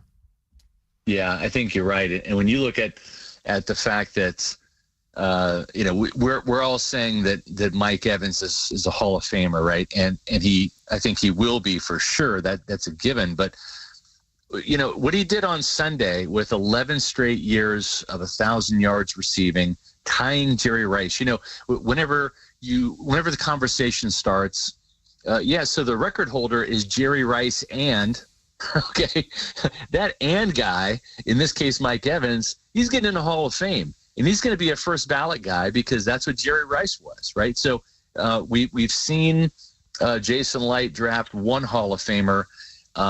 The only thing stopping Tristan Wirfs from becoming a Hall of Famer right now is injuries. If his career was cut short due to injuries, that might hurt. But this guy has been a rock at left tackle this year, and now being the first and only player to make the first team All-Pro at right tackle and left tackle. That plus all of the Pro Bowls he's accumulated, all of the All-Pro nods he's accumulated, the Super Bowl ring that he won as a rookie.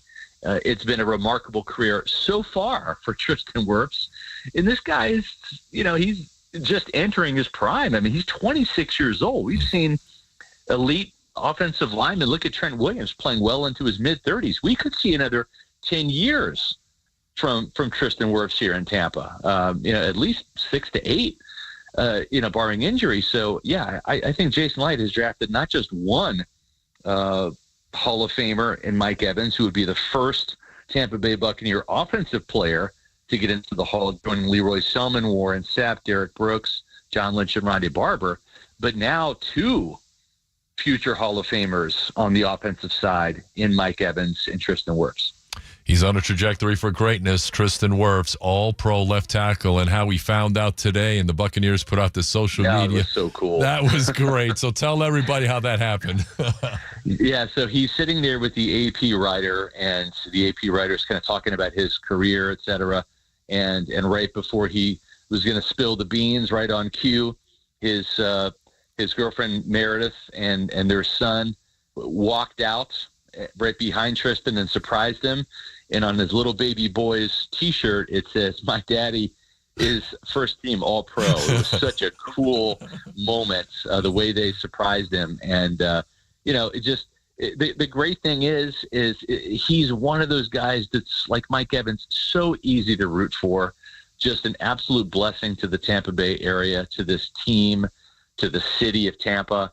And, you love to see good people have success, right, and get rewarded for being not just a great player, but a great person. And that's exactly what Tristan is. It's for Tampa Bay to have so many good guys in this team: Lavonte David, Tristan Wirfs, Mike Evans, Bucky Irving, Baker Mayfield. The list goes on and on. It's just it's a testament to Todd Bowles, the head coach, and Jason Light, the general manager, for really building this team the right way. Wrapping it up here with Scott Reynolds, PewterReport.com. The Bucs do have a decided advantage with their run game. Washington was 30th in the NFL against the run, so we can expect a really physical football game, right, on Sunday night? Yeah, I think so, and I wouldn't be surprised if Liam Cohen comes out a little bit and maybe takes advantage of some loaded boxes and tries to use the pass to set up the run. The one thing that I love about Liam Cohen, aside from all the points, right? I mean, you can pretty much pencil this team in for 30 points per game, it seems. But how many times, TKras, did we watch a Byron Leftwich offense and we knew what was coming? It's a wide receiver screen to Chris Godwin, right? Or it's a run here on first down. And Dave Canales the same way, right? Double tight ends coming in on third and short. It's going to be a run with Rachaad White. I have yet to, whether I'm sitting at home watching these games for the away games or in the press box at Ray J, I don't know what's coming. I have no idea if it's going to be a run or pass, who's getting the ball. He is the most unpredictable play caller in my 30 years of doing this than I can remember. And, I'm not a defensive coordinator, right? But if I don't know, if the fans don't know, we've seen enough to where defensive coordinators and defenses don't know because they get fooled and tricked, into first downs and touchdowns. And I think that is his best attribute. The playbook is so deep. The answers to all of the questions are there. And between the rapport that he has with Baker Mayfield, they find those answers. And it's just the lack of predictability that I think sets him apart from any play caller I've seen in Tampa. And that's why he's one of the most successful play callers around the league. And that's why he's going to be in demand for some head coaching positions.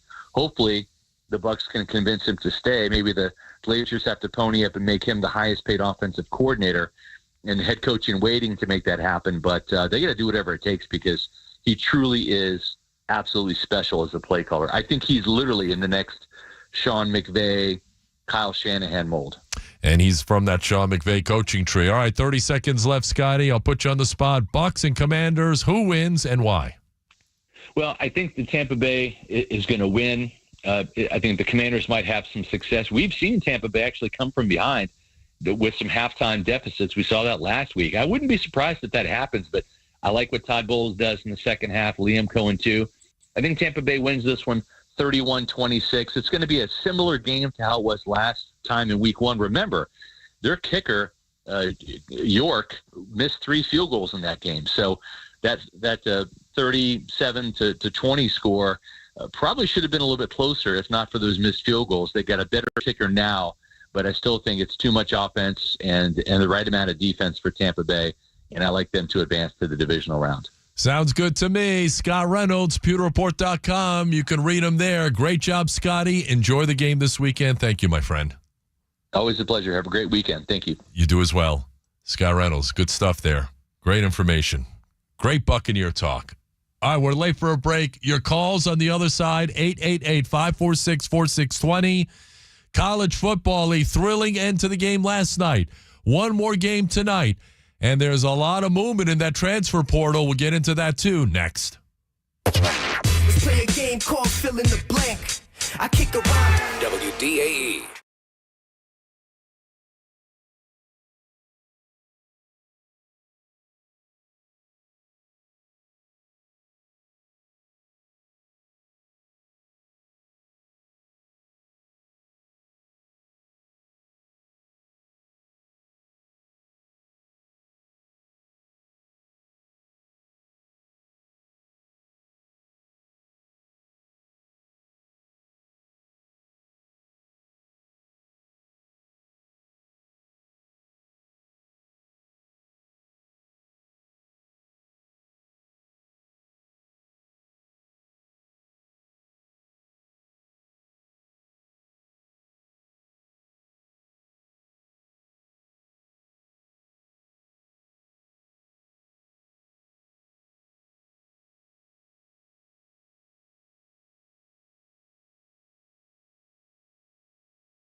will take on the winner of tonight's game between Ohio State and Texas in the Cotton Bowl. We've got live play-by-play coverage of that game tonight right here on WDAE coming up at 7 o'clock right after we're done. Now, some other news in college football. You saw Abdul Carter from Penn State, their edge defender. My goodness. With one arm, because he had a shoulder injury, with one arm, that dude was out there rushing the passer. His left shoulder was his bad one. He was using his right shoulder to go up underneath the right tackle on his way to the quarterback. An elite player. He has declared for the NFL draft. Abdul Carter is going to be a top 3 pick. Also declaring for the draft is Kyle McCord, the Syracuse quarterback who transferred there from Ohio State. He's going to the NFL. And ex-Georgia quarterback Carson Beck is transferring to the University of Miami, which means Chris Mathis's best friend, what's his name, Gunnar Stockton. Yes, sir. I think is going to be in line, perhaps, to be the starting quarterback for Georgia in 2025. I hope so. I think he'll compete for a job. I don't know. The offensive line was pitiful in that game, to be fair. Pitiful? Oh, yeah. The offensive line was like almost non-existent. That was bad. And his fumble, no excuse for that one. But aside from that, he had no time in the pocket. He didn't, and Georgia's O-line was not very good. You're right. So that's an area they need to shore up through the transfer portal. Oh, these players moving around. That's crazy. Carson Beck to Miami. That's a real interesting spot for him. Obviously, Cam Ward going to the NFL. He'll be a top 5 pick. Abdul Carter probably be in the top 5. Shedeur Sanders probably in the top 5. 3 of those guys will fill out the top 5 of the draft. Travis Hunter probably will make his way, probably close to a top 5 pick, if not in the top 5 with those guys. But we'll talk about the draft at another time. 888-546-4620. Charlie's in Tampa. Charlie, what's going on, bud? What's up, buddy? First of all, let me congratulate you on your extension. Congratulations, well-deserved, well-earned. You are a very important staple in our community. You're doing a wonderful job, and I couldn't be happier for you. And I know your dad is smiling down from heaven. This is your first extension with him not here on earth with us, but he's very proud of you, buddy. Well, I didn't get my extension was probably a year ago, but I appreciate the warm sentiments.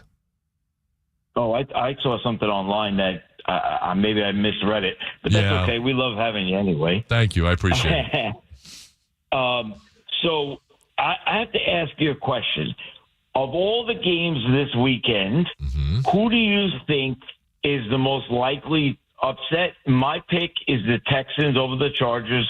I think the Chargers are being way overvalued, way overhyped.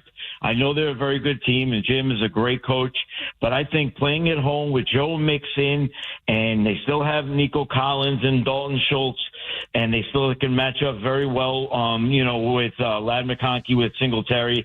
I think this is actually going to be a lopsided win for the Texans. Who's your pick for the upset of the week? And then my last question would be, before you answer that, is if the Bucs make the Super Bowl, are you guys going to planning on going to New Orleans to do like a live show or something? Have you discussed that yet? Well, we have actually, Charlie, and I appreciate the phone call, and hopefully we can, pull some strings and make something happen for New Orleans that first week of February. So stand by on that. In terms of the upsets this weekend, I know not a lot of people like Green Bay, but Green Bay is a well-coached team.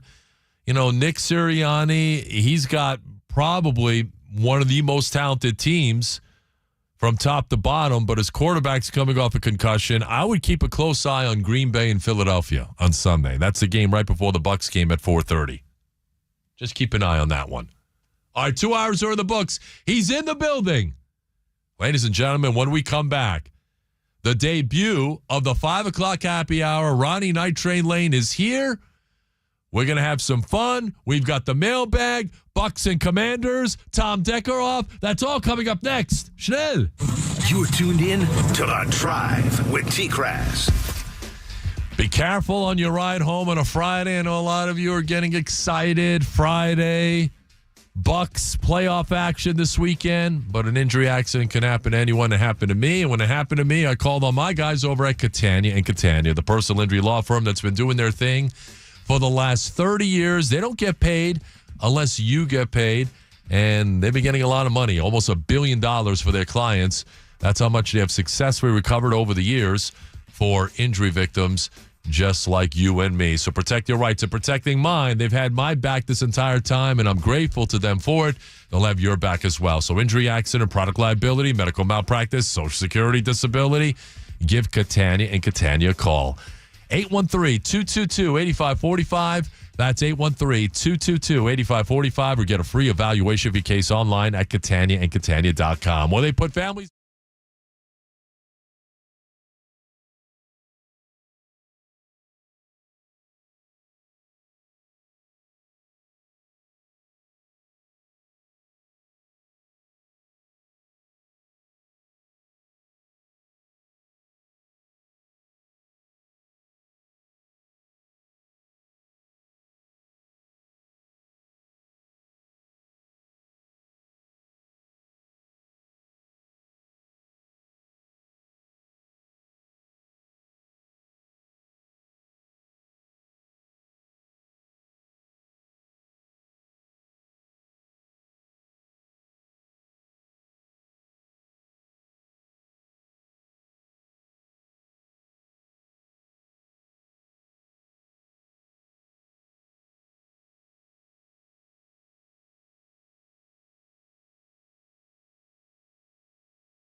Court press.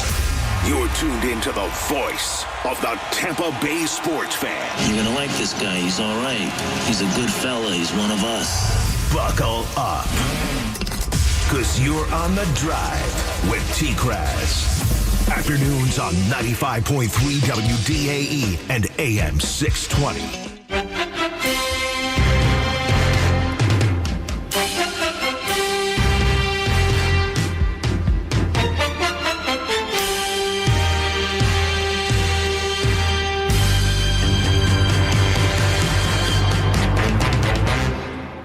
Well, happy Football Friday to you, Buccaneer fans. I am the longtime voice of your Tampa Bay Buccaneers. In my 36th year of calling games on the radio, I am Mean Gene the Talking Machine. I am Gene Deckeroff, and you certainly are not. I can't wait until toe meets leather. Sunday night, Raymond James Stadium, 8 o'clock, the NFL Wild Card Weekend with the Buccaneers, who won the NFC South, by the way, for the fourth consecutive year, yet there are still people looking to fire Todd Bowles, as the Buccaneers will take on the Washington Commandos, who come in here with a rookie quarterback whom the Buccaneers already beat in Week 1, and you better get ready because there will be a replay or a repeat of history. History is always bound to repeat themselves as Jaden Daniels goes back to pass. He's looking. He's sacked. Diaby with the sack of Jaden Daniels. The Buccaneers win. Bucks win. Bucks win. They're headed to the divisional playoffs. Fire them cannons. Get them going. Happy Football Friday. Welcome back. Hour number 3, 5:07 on your ride home. The Drive with yours truly, presented by Moss Nissan. Chris Mathis on the other side. We're having some fun all the way up until 7 o'clock. More of your calls and texts coming up. We've got the mailbag coming up at the bottom of the hour. But ladies and gentlemen, he is back in the building. The 5 o'clock happy hour is on. It is our first edition. And the legend that is Ronnie Night Train Lane is with me here in the same studio. He can barely stand to be with me in the same studio for so many years. What's up, player? Hey, how you doing, man? Happy Friday. Happy Football Friday. You know what else it is today? It's Quit Friday. This is the second Friday after people start their New Year's resolutions, and most people quit them on this day. Okay, that's good to know. It is also Mike Evans Day. Wow. As established by our esteemed governor, Ron DeSantis. He declared today Mike Evans Day. Good for him. You know what? I saw Governor DeSantis. I don't know if you saw this past weekend when the Gators were up at Kentucky playing the Wildcats. Governor DeSantis was there with his little girl at Rupp Arena, courtside. Was he really? Yes. At Rupp Arena? At Rupp Arena. My wife spotted him. She says, I think Governor DeSantis is there. I go, he's not. I go, the game's in Kentucky. He was there. And lo and behold, he was there. That's great. There. Yeah, it's awesome. So how you doing? I'm doing great, man. I am doing some homework over here, looking up what's the kid's name? Carson Beck. Carson Beck. You're not going to believe it, Tom. Transferring to the University of Miami. Yes. The rumor is because his girlfriend is there and she plays basketball. Oh. She's got a twin, an identical twin. What? Yeah. It's Hannah and I think Haley. Let me look up the other young lady's name. But yeah, they're Hannah and Haley. Yeah, Hannah and Haley. What would you like to see what they look like? Yes. Okay. Well, I'm trying to figure out this phone here. Turn that around. Oh my goodness. Let me tell you, Let's have a drink or two. I would transfer to Tora Bora if she was there. Holy cow. Tora Bora is not a bad place, man. I haven't been, but I've heard good things about it. I'm talking about Tora Bora in the mountains of, Pakistan, not Bora Bora. Oh, I'm thinking Bora Bora. Yeah, you think of Bora Bora? Yeah, see, I don't think about horrible places like Tora Bora. Now I can see why Carson Beck went to, and somebody just texted that in. Yeah, look up his girlfriend who plays back. Oh, my goodness. Yeah, you know what? She's easy on the eyes. Well, her and her twin sister. Good for her. Yeah, Hannah and Haley. All right, so the Buccaneers and the Commanders, Sunday night, 8 o'clock. I know it's another primetime game. But I was a little agitated by that. But you know what? We're all the clock back. Didn't they have a primetime game last year in the postseason? First game was against the Eagles, a Monday night game. They did, but I'm just talking about this year. They were 0-4, and the Eagles game last year. I mean, look, the Bucs were probably a little fortunate because the Eagles were in the midst of this meltdown. They were 10-1, and then they lost their last 5 games, and they didn't have A.J. Brown. So I think they were easy pickings. That team was imploding anyways, but this Commanders team is not imploding. They've won their last 5. They're a pretty good team. Jaden Daniels is special, man. He is very special. I told you that when he rolled up 600 yards of offense by himself against the Gators. I remember you and I talking about that game. Holy crap, man! How'd he do that? That was unbelievable. I never seen anything like it, and that's what really put him on the national map. That led him to be the number 2 overall pick, and I think it helps that the Buccaneers have already seen him. Now, he's gotten a lot better since week 1. I think, outside of that, you could throw week 1 out the window because both teams are drastically different. But I think it kind of helps that they've already seen him. I think so, too. And you know what else is different this time around? You know that. I heard you talking to Scott Reynolds just a moment ago. Who's on that defensive line that wasn't there first time around? Kalijah Kancey. There you go, baby. Who leads the league in sacks. And the thing you like about what's happening on the defensive side, the Bucs are getting healthy. Antoine Winfield's back. Jamel Dean is back. That's going to help. But Kalijah Kancey and his buddy there, Yaya Diaby, they're both ascending upward. At the right time. At the right time. And we know Vita Vea is absolutely immovable in the middle of that defensive line. So I think the Bucs have a lot going for themselves going into this game. And let's not sell them short on the offensive side. This is a different team offensively now, too, than it was the first game of the season. You know why? They've got a freaking running game, and that guy's name is Bucky freaking Irving. Bucky the Ducky Irving, the only rookie to rush for 1,000 yards this season, and he's an extraordinary player. He really is. And then Jalen McMillan has come to life. He was, just feeling his way around. Same thing with Graham Barton. Graham Barton was like, wow. I'm sure you saw, I think it was an article Stroud did in the Times where he had a conversation with Graham Barton. He said, man, that first game was like, woo, this is fast, bro. Yep. The game is absolutely a lot faster on the college level. I think he's acclimated himself. And look, this rookie draft class by Jason Light, the one that he's put together is just incredible. I mean, from the 1st round pick to the 7th round pick, Devin Culp, who has made a number of really good catches the last 2 weeks with Cade Otton out. Looks like Cade Otton's got a shot to return on Sunday night. I mean, this draft is just unbelievable, man. I want one of those cigars. Yeah. Listen, well, you deserve 2 or 3 cigars, man. And I've been in contact with him. He smoked it last week after they won the division. Oh, what did you give him? A nice... he got, Yeah, one of your high-end ones, because I've had one of those. The other night we were out, we had a couple of those, man. He got one of those. Nice. And he thoroughly enjoyed it. And he's like, oh, where do you get those? I'm like, you have your secret supplier, don't you? I do have a supplier, and they're Cubans. And I think he's in line for another one. He's like, I would love another one. I'm like, we'll talk later about that. Come on the show, and then I'll bribe you with another Stogue. But yeah, you and I, we partaked in some of those. What was that? Couple of weeks ago? Couple of weeks ago, downtown St. Pete. It was awesome. It's always good down there. Me, you, my lovely wife, Bobby. Who else was? I think it was just us 3, wasn't it? I think it was just us 3 at that time. The 3 Musketeers, if you will. We try to get Tom in trouble while we're down there. Oh, he's been a good boy. He really is. He's like, nah. Yeah. I'm chilling for a while. I am chilling for a while. It's all right. He's a busy man right now. Yeah. You did try to get me in trouble. So did Bobby. And Bobby's right there out in front of it. And I certainly appreciate all the support at this point. We got a couple of calls. Ronnie Lane is here. We're going to do this every Friday. 5 o'clock happy hour. Ronnie Lane is in the building. The gang is back together. You better be ready when you get home this afternoon. I got something for you. Look, the text platform's already heating up from the 407. 30 seconds in, and Ronnie doesn't disappoint. Only he can confuse Tora Bora with Bora Bora. One of your favorite callers, Ronnie, is on the line. Todd. Todd is in Tampa. What's up, Todd? Fellas, let's get down to business here. Okay, let me say something to the team. Defense. Okay, let's just come after.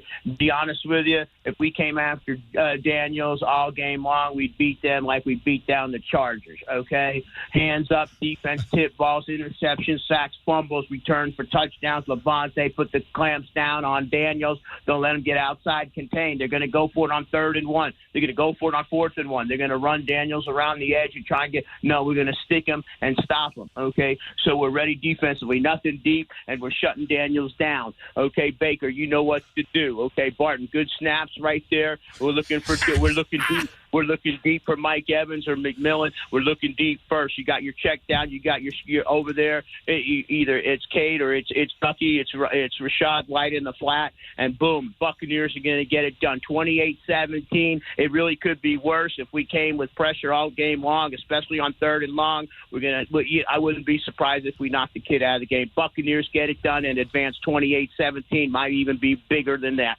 God bless you, Baker. Way to go. Do what you can, and if it's not there, throw it away. Bucks get it done. Tampa Bay rocks and rolls. Peace, baby. Go Bucks. Come on, get out of here.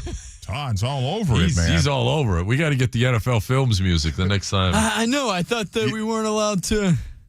Listen. Just forget about it? All right. We can bend and break the rules here. We'll do that.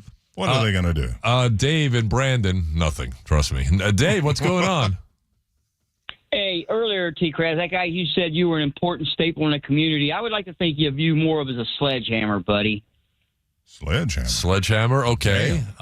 You're bringing it home. Hey, the reason you're bringing it home, TKras, you just said reckless abandon. And I want to talk about history. When I was a kid, I hated history.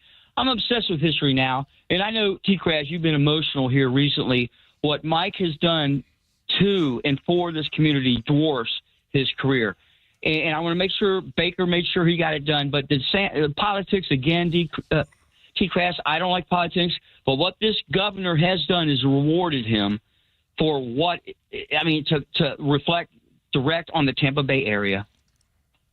Well, Mike deserves all the honors that are going to be bestowed upon him, and he's not done. And thanks for the phone call, Dave. We appreciate it. And look, that scene last Sunday, and you can speak on this too, was incredible. It really was. That's unlike anything I've seen at Ray J in a long, long time. And I was thinking about this the other day. That was a top 5 moment in Buccaneer history. Like the 2 Super Bowl wins have to be 1 and 2. The first one's got to be 1. And then the second one's got to be 2 with Tom Brady. And then I'm going to say Rondé's pick 6 to close out the vet has got to be 3. And then I think Mike's moment from last Sunday is probably 4th on that list. Yeah, I got a little teary-eyed, man. I did too. Yeah, because he's that good of a guy. And, I go way back with Mike, actually, when we got him on the postgame show, 98 Rock. He goes, Ronnie! I love Mike, man. Yeah, he's awesome. Mike is just an awesome dude, a great competitor, an even better person. And he's not the only one bound for Canton on this Buccaneer offense. Today, Tristan Wirfs was named All-Pro First-Team Left Tackle after he was named First Pro All-Team Right Tackle a couple of years ago. He's the first player to ever accomplish that feat. Over 1,000 snaps. This is how many sacks he gave up. 0. And 1 quarterback hit in over 1,000 snaps. Ronnie, and I made this, and I don't think this is hyperbole. I don't think this is outlandish or being a prisoner of the moment. If he continues on this trajectory, he'll not only be immortalized in Canton, Tristan Wirfs is going to go down as one of the best offensive linemen in NFL history. That's the path that he's on. He made that transition from the right side to the left side pretty much seamlessly. And that is really not easy to do. You talk to any offensive lineman, any tackle, they'll tell you it is not an easy thing to do, particularly at this level, the highest level in the game. And he obsessed over it. He told us that. I remember that training camp. He was nervous about it. He was talking to sports psychologists, too. He was obsessing over that move because he knew how important it was. Because Todd Bowles went to him the day after they lost to Dallas in the playoffs. He said, "You're moving to left tackle next year, so get ready." And he did. He put a lot of time and work and effort into it. And now he's the best left tackle in the game. I think he's surpassed Trent Williams. And he's probably one of the best offensive linemen in the game, period. And if he continues on this trajectory, he's going to be one of the all-time greats when his career is said and done with. There's no doubt about it. And again, the Tampa Bay community is blessed to have a citizen like him. And I heard the story about how he found out he was first-team All-Pro with a little T-shirt his son was wearing, which is awesome. They surprised him after practice today, I believe, or during practice today. They did. So his son, who's 9 months old, Julius, had a shirt that said, "My daddy's an All-Pro."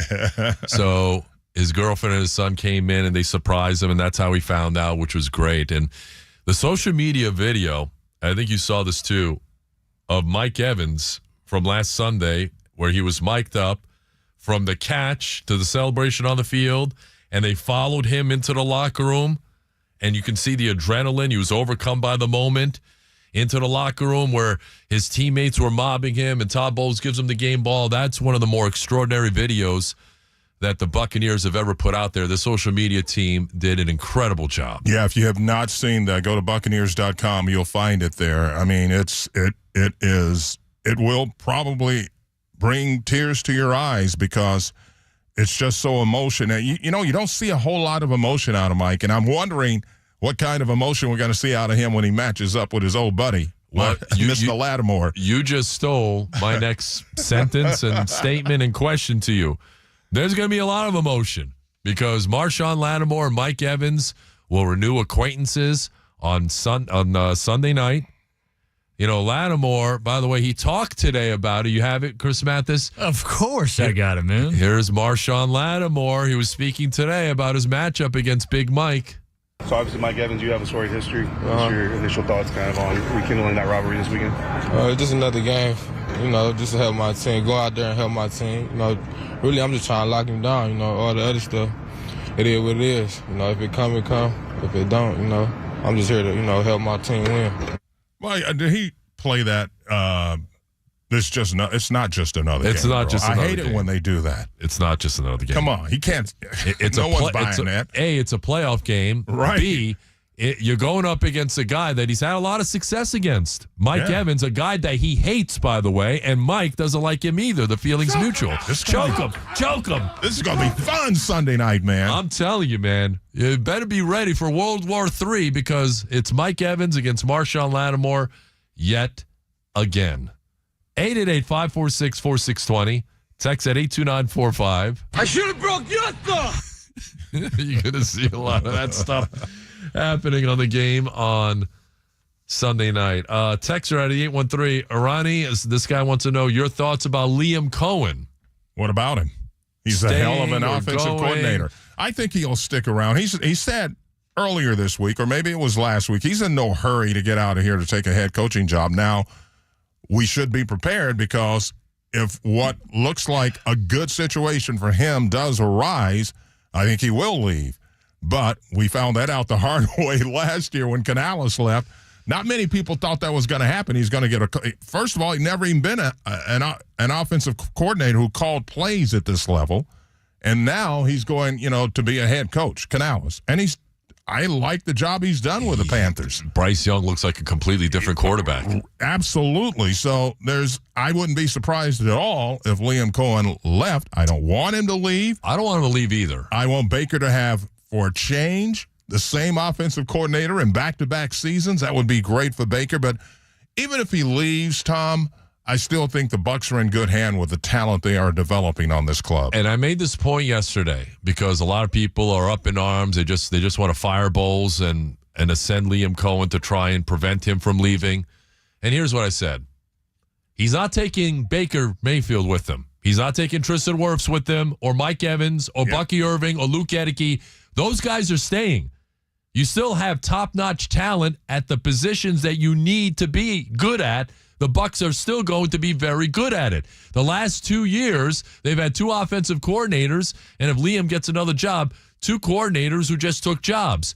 Do you realize that if this position became open, how many qualified guys from around the NFL will be falling over themselves to want to work with Baker Mayfield, Tristan Wirfs, Mike Evans, and Bucky Irving? That's a great point. People are not looking at it that way. You have to look at it that way. And that's the point I made yesterday. A, you're working with great talent. B, that guy knows that and this is more important too, by the way, because everybody's looking to further themselves. This is the fast track to becoming a head coach in the NFL, being offensive coordinator for the Buccaneers. So people are all up in arms, and they're all getting panicky. In my opinion, Ronnie, I think he wants a Patriots job because that's where he's from. He was a big Patriots fan growing up. I think that's what about Vrabel? Well, if Vrabel doesn't get that job, because now you've got Tom Brady pulling the strings in Vegas, I think he's trying to get Vrabel out there too. Got you. There's a bidding war happening for Mike Vrabel. But let's say the Patriots don't get Vrabel. I think Ben Johnson would be a guy that they're considering. I think he's interviewing there. But Liam Cohen, I think that's the job that he would love to have. I think that's his dream job. But it's possible that he could pull a Ben Johnson and say, maybe I'll just stay here for another year. Yeah, let's not worry about that right now. Let's worry about the Washington Commanders on Sunday night. And the Bucs have their work cut out for them because you're correct. The Commanders have improved. They won 12 games this season. 12 games after losing their first game here against the Buccaneers. So, and they've learned how to win. They've learned how to come back and win some games. So this is a solid team on the rise in our nation's capital. When's the last time we've said that about a football club in Washington, D.C.? And the Bucs and this Washington NFL franchise that's had a number of different names have had quite a few playoff battles as well. They have. All right, when we come back, it's a 5 o'clock happy hour here on The Drive. Ronnie Lane is back in the building. Yours truly, Chris Mathis. You freaking people. Look at him. I'm telling you. Look at him. On the text platform, we're getting it already. You've had a number of mean and disparaging remarks throughout the week. And some on social media that I'm going to highlight as well when we come back. We're going to dive into the mailbag, and that is coming up next. You're locked in to The Drive with TKras. All right, listen, ladies and gentlemen, you've got lots of things happening. It's been cold the last couple of days. Hopefully your hot water is running. I hope your AC is working. If either or isn't working, then you can rely on my guys over at Ruud and Ferguson HVAC. Air and water are two things a certified Ruud Pro partner knows an awful lot about. You know you can rely on Ruud to keep your indoor air comfortable, and now you know you can rely on Ruud to make sure your hot water is flowing whenever you need it. The last thing you want is your wife to be yelling and screaming that, hey, there's no hot water, just cold water here. You have to do something about it. You got to get with my guys over at Ruud and Ferguson HVAC. Ruud Water Heating is the industry leader for total water heating solutions. You need conventional tank-type water heaters. They've got it. Tankless water heaters, I've got that too. They have that as well. Replacement parts and accessories for all categories. Ruud is your one-stop solutions provider.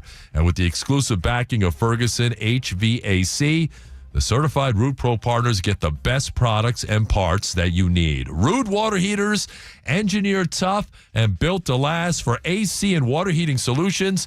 Connect with a certified Ruud Pro partner. Reach out to them at Ruud, R-U-U.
TKras, courtesy of Moss Nissan, only on WDAE. You've texted, tweeted, and slid into the DMs. Now it's time to showcase your best insults, opinions, and utter and ridiculous nonsense from the week that was. Some call it therapy. We call it time for payback. This is the Mailbag on the Drive with TKras. You freaking people. Let me tell you. You guys, I mean, you have sunk to new lows each and every day or every week. And we get to be exposed to this sort of absolute buffoonery. By the way, you got to let you know that the 5 o'clock hour is brought to you by Reese Windows and Doors, a proud sponsor and fundraiser for St. Jude Children's Hospital. For a free quote, visit them at reesewindows.com. All right, now down to business. It is the Drive Mailbag Edition presented by Bartow Ford. They're different and they prove it. You know, you guys are different and you prove it for all the wrong reasons. And it's not a badge of honor. Like to be called a moron for texting in like the dumbest things and things that are just incorrect. Like I showed Chris Mathis in the hall a text that somebody sent in on Monday, Ronnie. Yes, sir. What did it say? Ronnie Lane is here for the happy hour. Out of the 765 TKras, you said the Bucs and the Falcons would tie for the division and that Mike Evans would end up with 990 yards. When did you say that? I didn't think... I never said the 990 yards part. I did pick the Falcons to win this division, you know, truth be told. That guy said you said they were going to tie for the division, but right? Right. Yeah. And the Falcons would have won the tiebreaker had they not collapsed. And also during Let It Ride over the last couple of weeks, if not months, Tom never really gave an exact number for Mike Evans, but he said, I would not bet against Mike Evans getting 1,000 yards. I would not. I said 1,000 yards, and I would not bet against him. And he did it, damn it. And he did. You freaking people. There's so much today on the text platform, Ronnie, and you I don't even want to read, like, just imbeciles.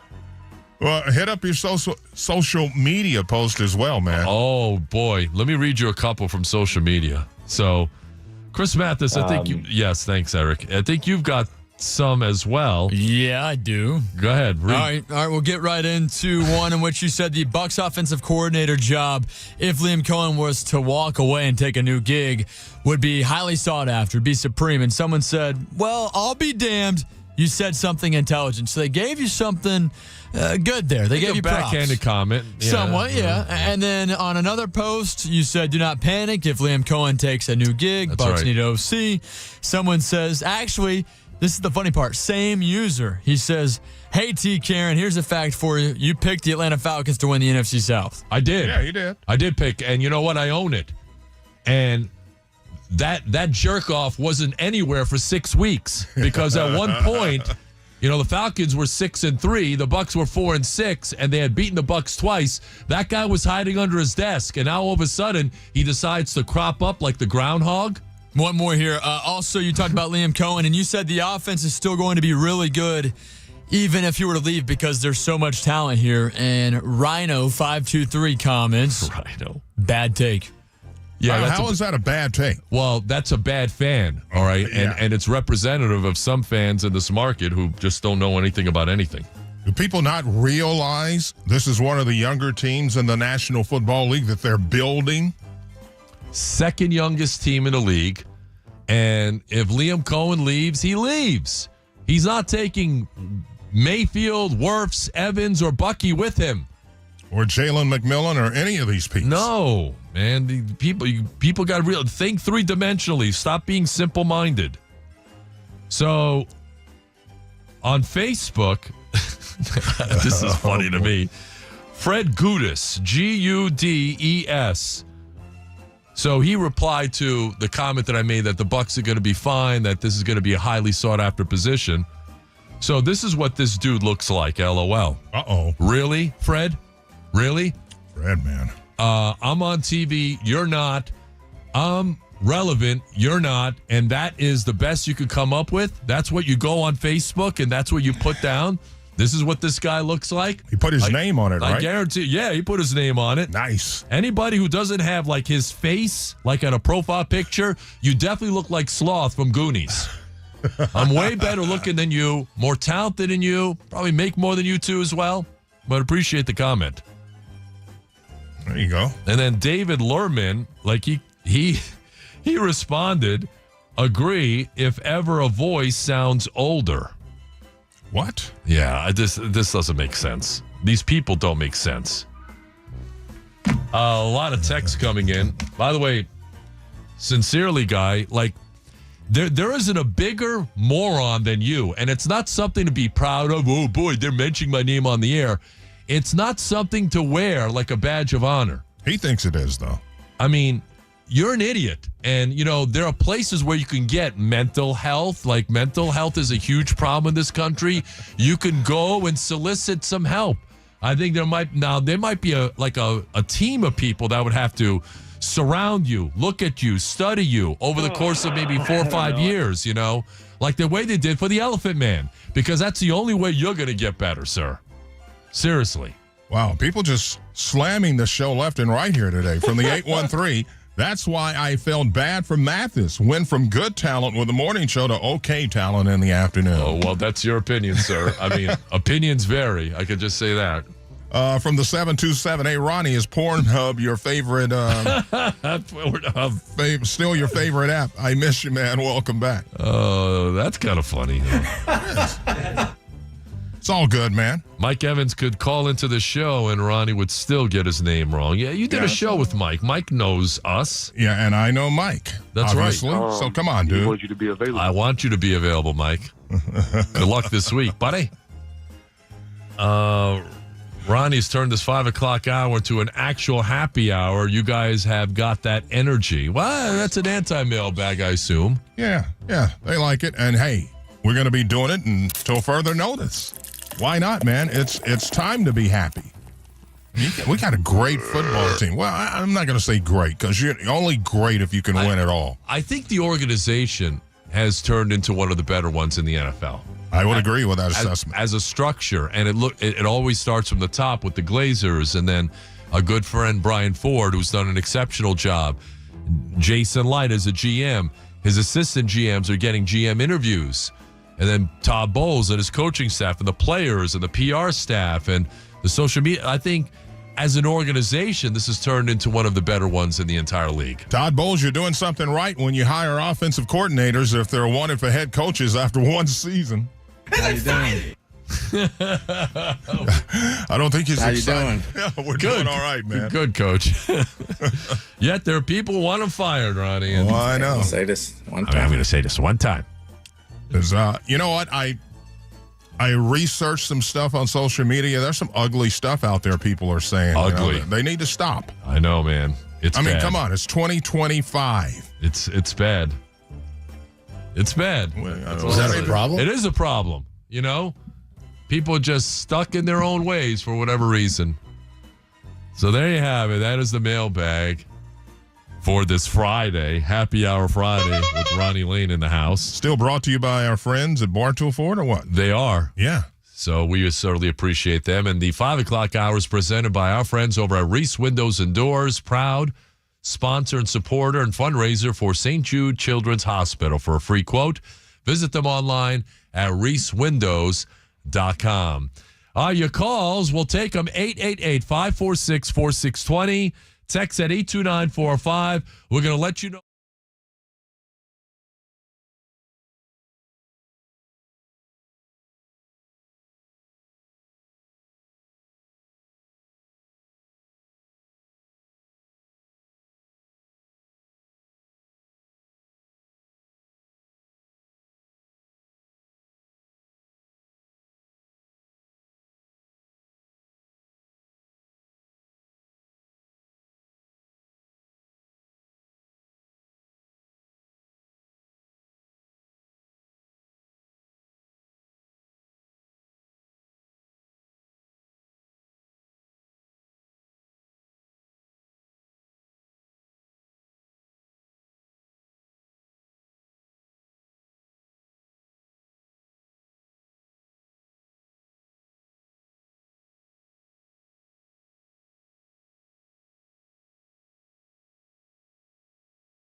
800-747-FREE. Playoff coverage on WDAE is powered by Chattanooga Whiskey. What's on tonight with The Drive with TKras? And here he is, our guy, Chris Mathis. All right, Tampa Bay, if you've missed any of our program thus far, you can download the free iHeartRadio app, search up The Drive, make sure to hit the follow button, and check out all commercial-free podcasts available at your fingertips on your smart device. Also, if you guys want to hear some college football action tonight, you can do so right here on WDAE. It's the Cotton Bowl between Ohio State and Texas. Coverage starts at 7 o'clock right after The Drive. Oof is right. Football Friday here on DAE, presented by Wesley Chapel Lexus, home of the exclusive Lexus Lifetime Plan. When you think Lexus, think Wesley Chapel Lexus, the largest Lexus dealer on Florida's West Coast. Online, wesleychapellexus.com. So, Ohio State, Texas tonight.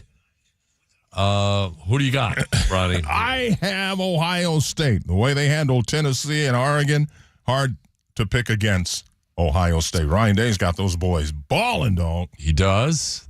A lot of great talent. Jeremiah Smith, everyone's fawning all over him. He is a badass, bro. He is. Just a freshman, too. That's hard to believe, isn't it? I mean, they've got some superb talent at Ohio State on both sides of the ball and on special teams. You know, what's interesting is he can't apply for the draft this year or next year. Yeah, he's going to be tearing up college ball. Yes, he is. And look, he's going to get paid well. I mean, to stay in college. You know, Tennessee has an All-American defensive back. He couldn't stay with him.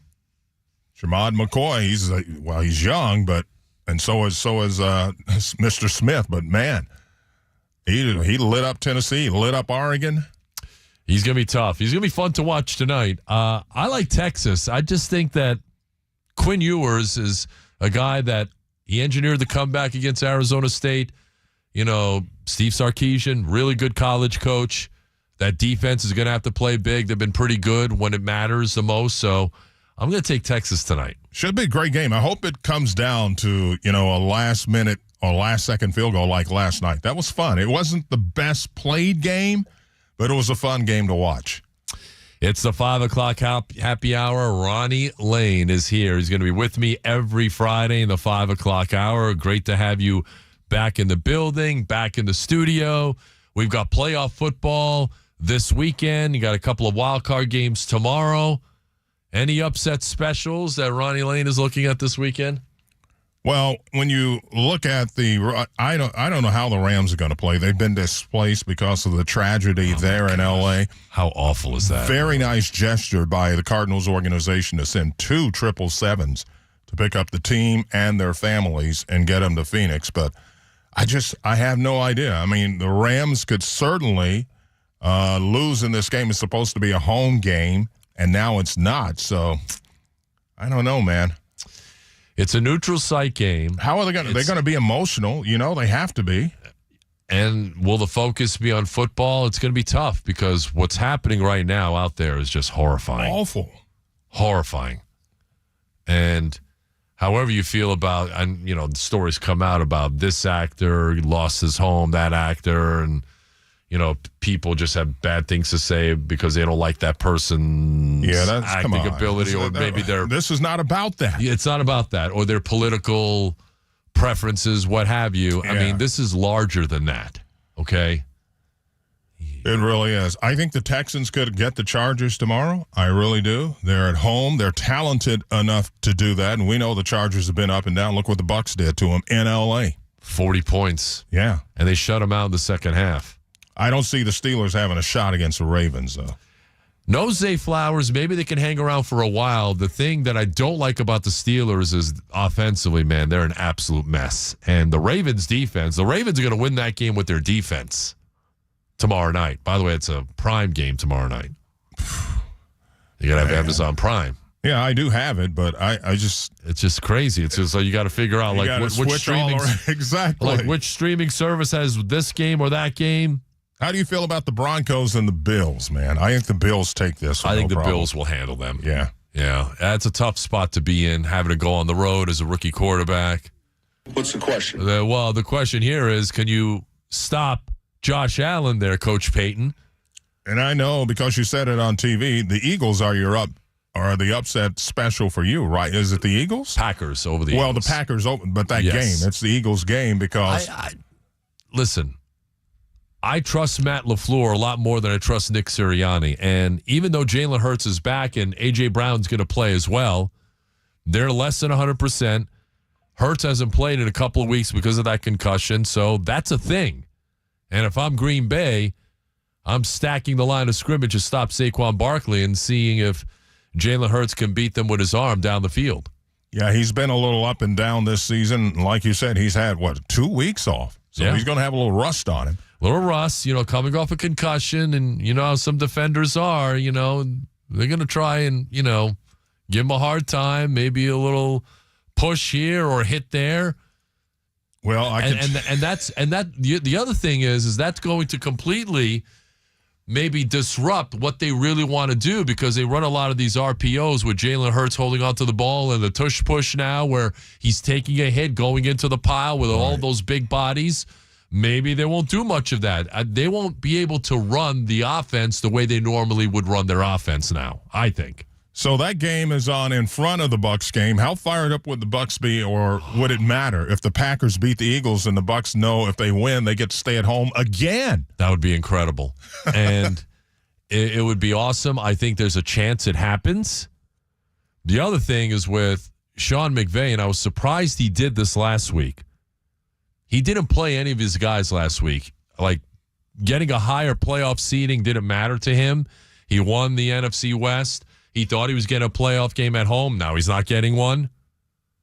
But he did not go for the number 3 seed. The Bucs did, and the Bucs got it. And that could be big because, you might be home for the first 2 weeks, provided that they take care of business on Sunday night. If the Packers pull off the upset, and then the Buccaneers are home next weekend, you never know what happens in the other divisional game with the Lions. Although I do think that they are hands down the best team in the NFC. That's going to be tough for any team to go in there and beat them because they're getting healthy at the right time. How surprised were you that they handed it to the Vikings like they did a week ago? That was surprising. It was to me, too. I was stunned by that. Yeah. I mean, not that they won, but by the margin. Aaron Glenn did a great job, and I thought he cinched up a head coaching job for himself with that performance against Sam Darnold. He's going to get one of these jobs. It might be the Saints job, might be the Jets job. I would think that those are the 2 jobs that he's going to get offered, and then it's up to him to find out, do I want to go back to New Orleans where I spent 5 years as an assistant? They know me in that building. Or do I want to go back to the place to where it started? First-round pick of the Jets back in 1994. Pro Bowler. Look at that text from the 813 on the Bartow Ford text platform. There's a better chance aliens invade Earth than the Packers taking down the Eagles in round 1. I don't think so, buddy. This guy obviously doesn't know what's going on in the last 6 months, Hasn't been paying attention. They are here. And they are among us, sir or madam. Oh, gosh, I got to run out of this control room. Holy smokes. Yeah. You are one of them. I might be. You just never know, right? Yeah, you never know. I might fit the mold. So, by the way, I got to mention this, okay? So, I went to that Publix across the street here. Yes. Right before I came in. So, as I'm walking in, this woman is walking out with her groceries, and she sees me, and she's wearing a Bucs sweatshirt.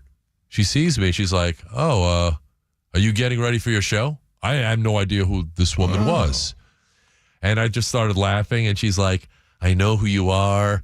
I listen to you all the time. That's awesome. I'm a big fan. She goes, I'm sorry to hear about your dad. She was the most compassionate, kind, affable, friendly person that I've met in quite a long time. And I had no idea who this woman was. And Cynthia was her name. So, Cynthia, if you're listening, I really appreciate it. Go Bucs. And it was a pleasure meeting you as well today. The Caroline Publix. Yeah. In case folks don't know, we're in Feather Sound right across the street from Caroline. I'm telling you, man, I got to stay out of Publix. I'm in there almost every day, and they're taking... who isn't, though, man? Come on. They're taking all of my money. And we feel the same way. Bobby and we're in there 2 or 3 times a week, man. I'm telling you. I'm in there more times than that because I can't stop. First off, we know their pub subs are Next to none. They're awesome. Their soup, Ronnie, is incredible. Their soup, you don't have to tell me, is underrated. Their chicken pot pie soup is to die for. Really good. And when they do chili, you got to try that. I haven't tried the chili. Yesterday for lunch, I tried the lasagna soup with the turkey sausage. Ooh. Oh, my goodness. That sounds great. It was a perfect cold weather type of soup. Perfect. Right. Hit the spot. Publix, get those checks in the mail to us. Yes, like an endorsement or two for either one of us or both of us. For this hour, we could do it, yeah. The 5 o'clock happy hour brought to you by Publix. Come on, Publix, get on it. People driving home, trying to figure out what they're going to cook for dinner, we'll send them to the right place. That's right. Ronnie, it was an awesome pleasure and an honor to have you back in here. And, let's do this again. Let's do it, man. We'll do it again next week, and we'll go out and try and stir up some trouble for you a little bit later. Oh, you're always trying to get me to do that. All right, 3 hours are in the books. Coming up, more of the Bucs-Commanders matchup and an incredible honor for a Buccaneer offensive player. And we're going to get into that with Scott Reynolds of PewterReport.com. That's coming up next.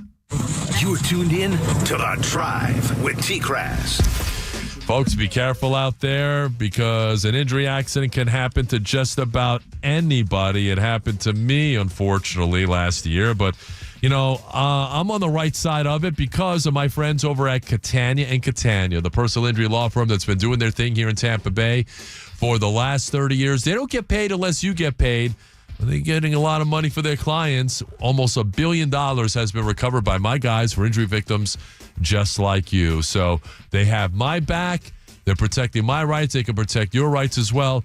Catania is where it's at. So give them a call. Tell them I sent you. 813-222-8545.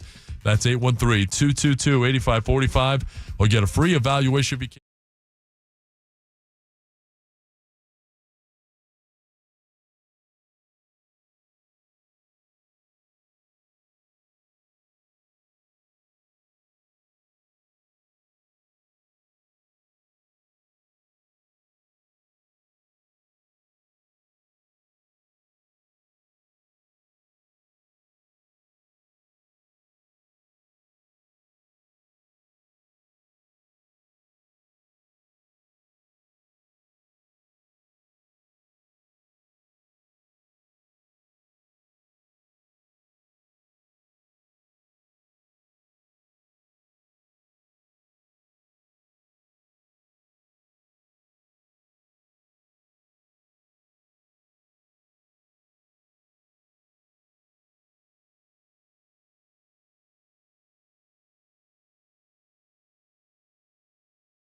It is 6:08 on your ride home. The Drive with yours truly, presented by Moss Nissan. Chris Mathis on the other side. More of your calls and texts coming up. 888-546-4620. Text at 82945 on the Bartow Ford DA text platform. It was great having Ronnie Lane in here for the 5 o'clock hour. He will join me each and every Friday in the 5 o'clock hour for our happy hour moving forward. So great times there. And we hope it'll be a great time on Sunday night when the Bucs and the Commanders meet at Raymond James Stadium in the first round of the NFL Wild Card Playoffs. So what do the Buccaneers have to do to get it done? And can they make a nice little run this postseason? Let's get more on this matchup from our good friend on the Central Florida Behavioral Health Network DA hotline. Learn more at cfbhn.org. Scott Reynolds has covered the Buccaneers for the last 30 years. You can read him at pewterreport.com. And he joins me here on a Football Friday. Scotty, how are you? Yeah, I am. And the good news for the Buccaneers, so is Jamel Dean and Antoine Winfield Jr., the Bucs secondary, getting a big boost on this Friday with the return to health of both of those guys. They'll be in the starting lineup. And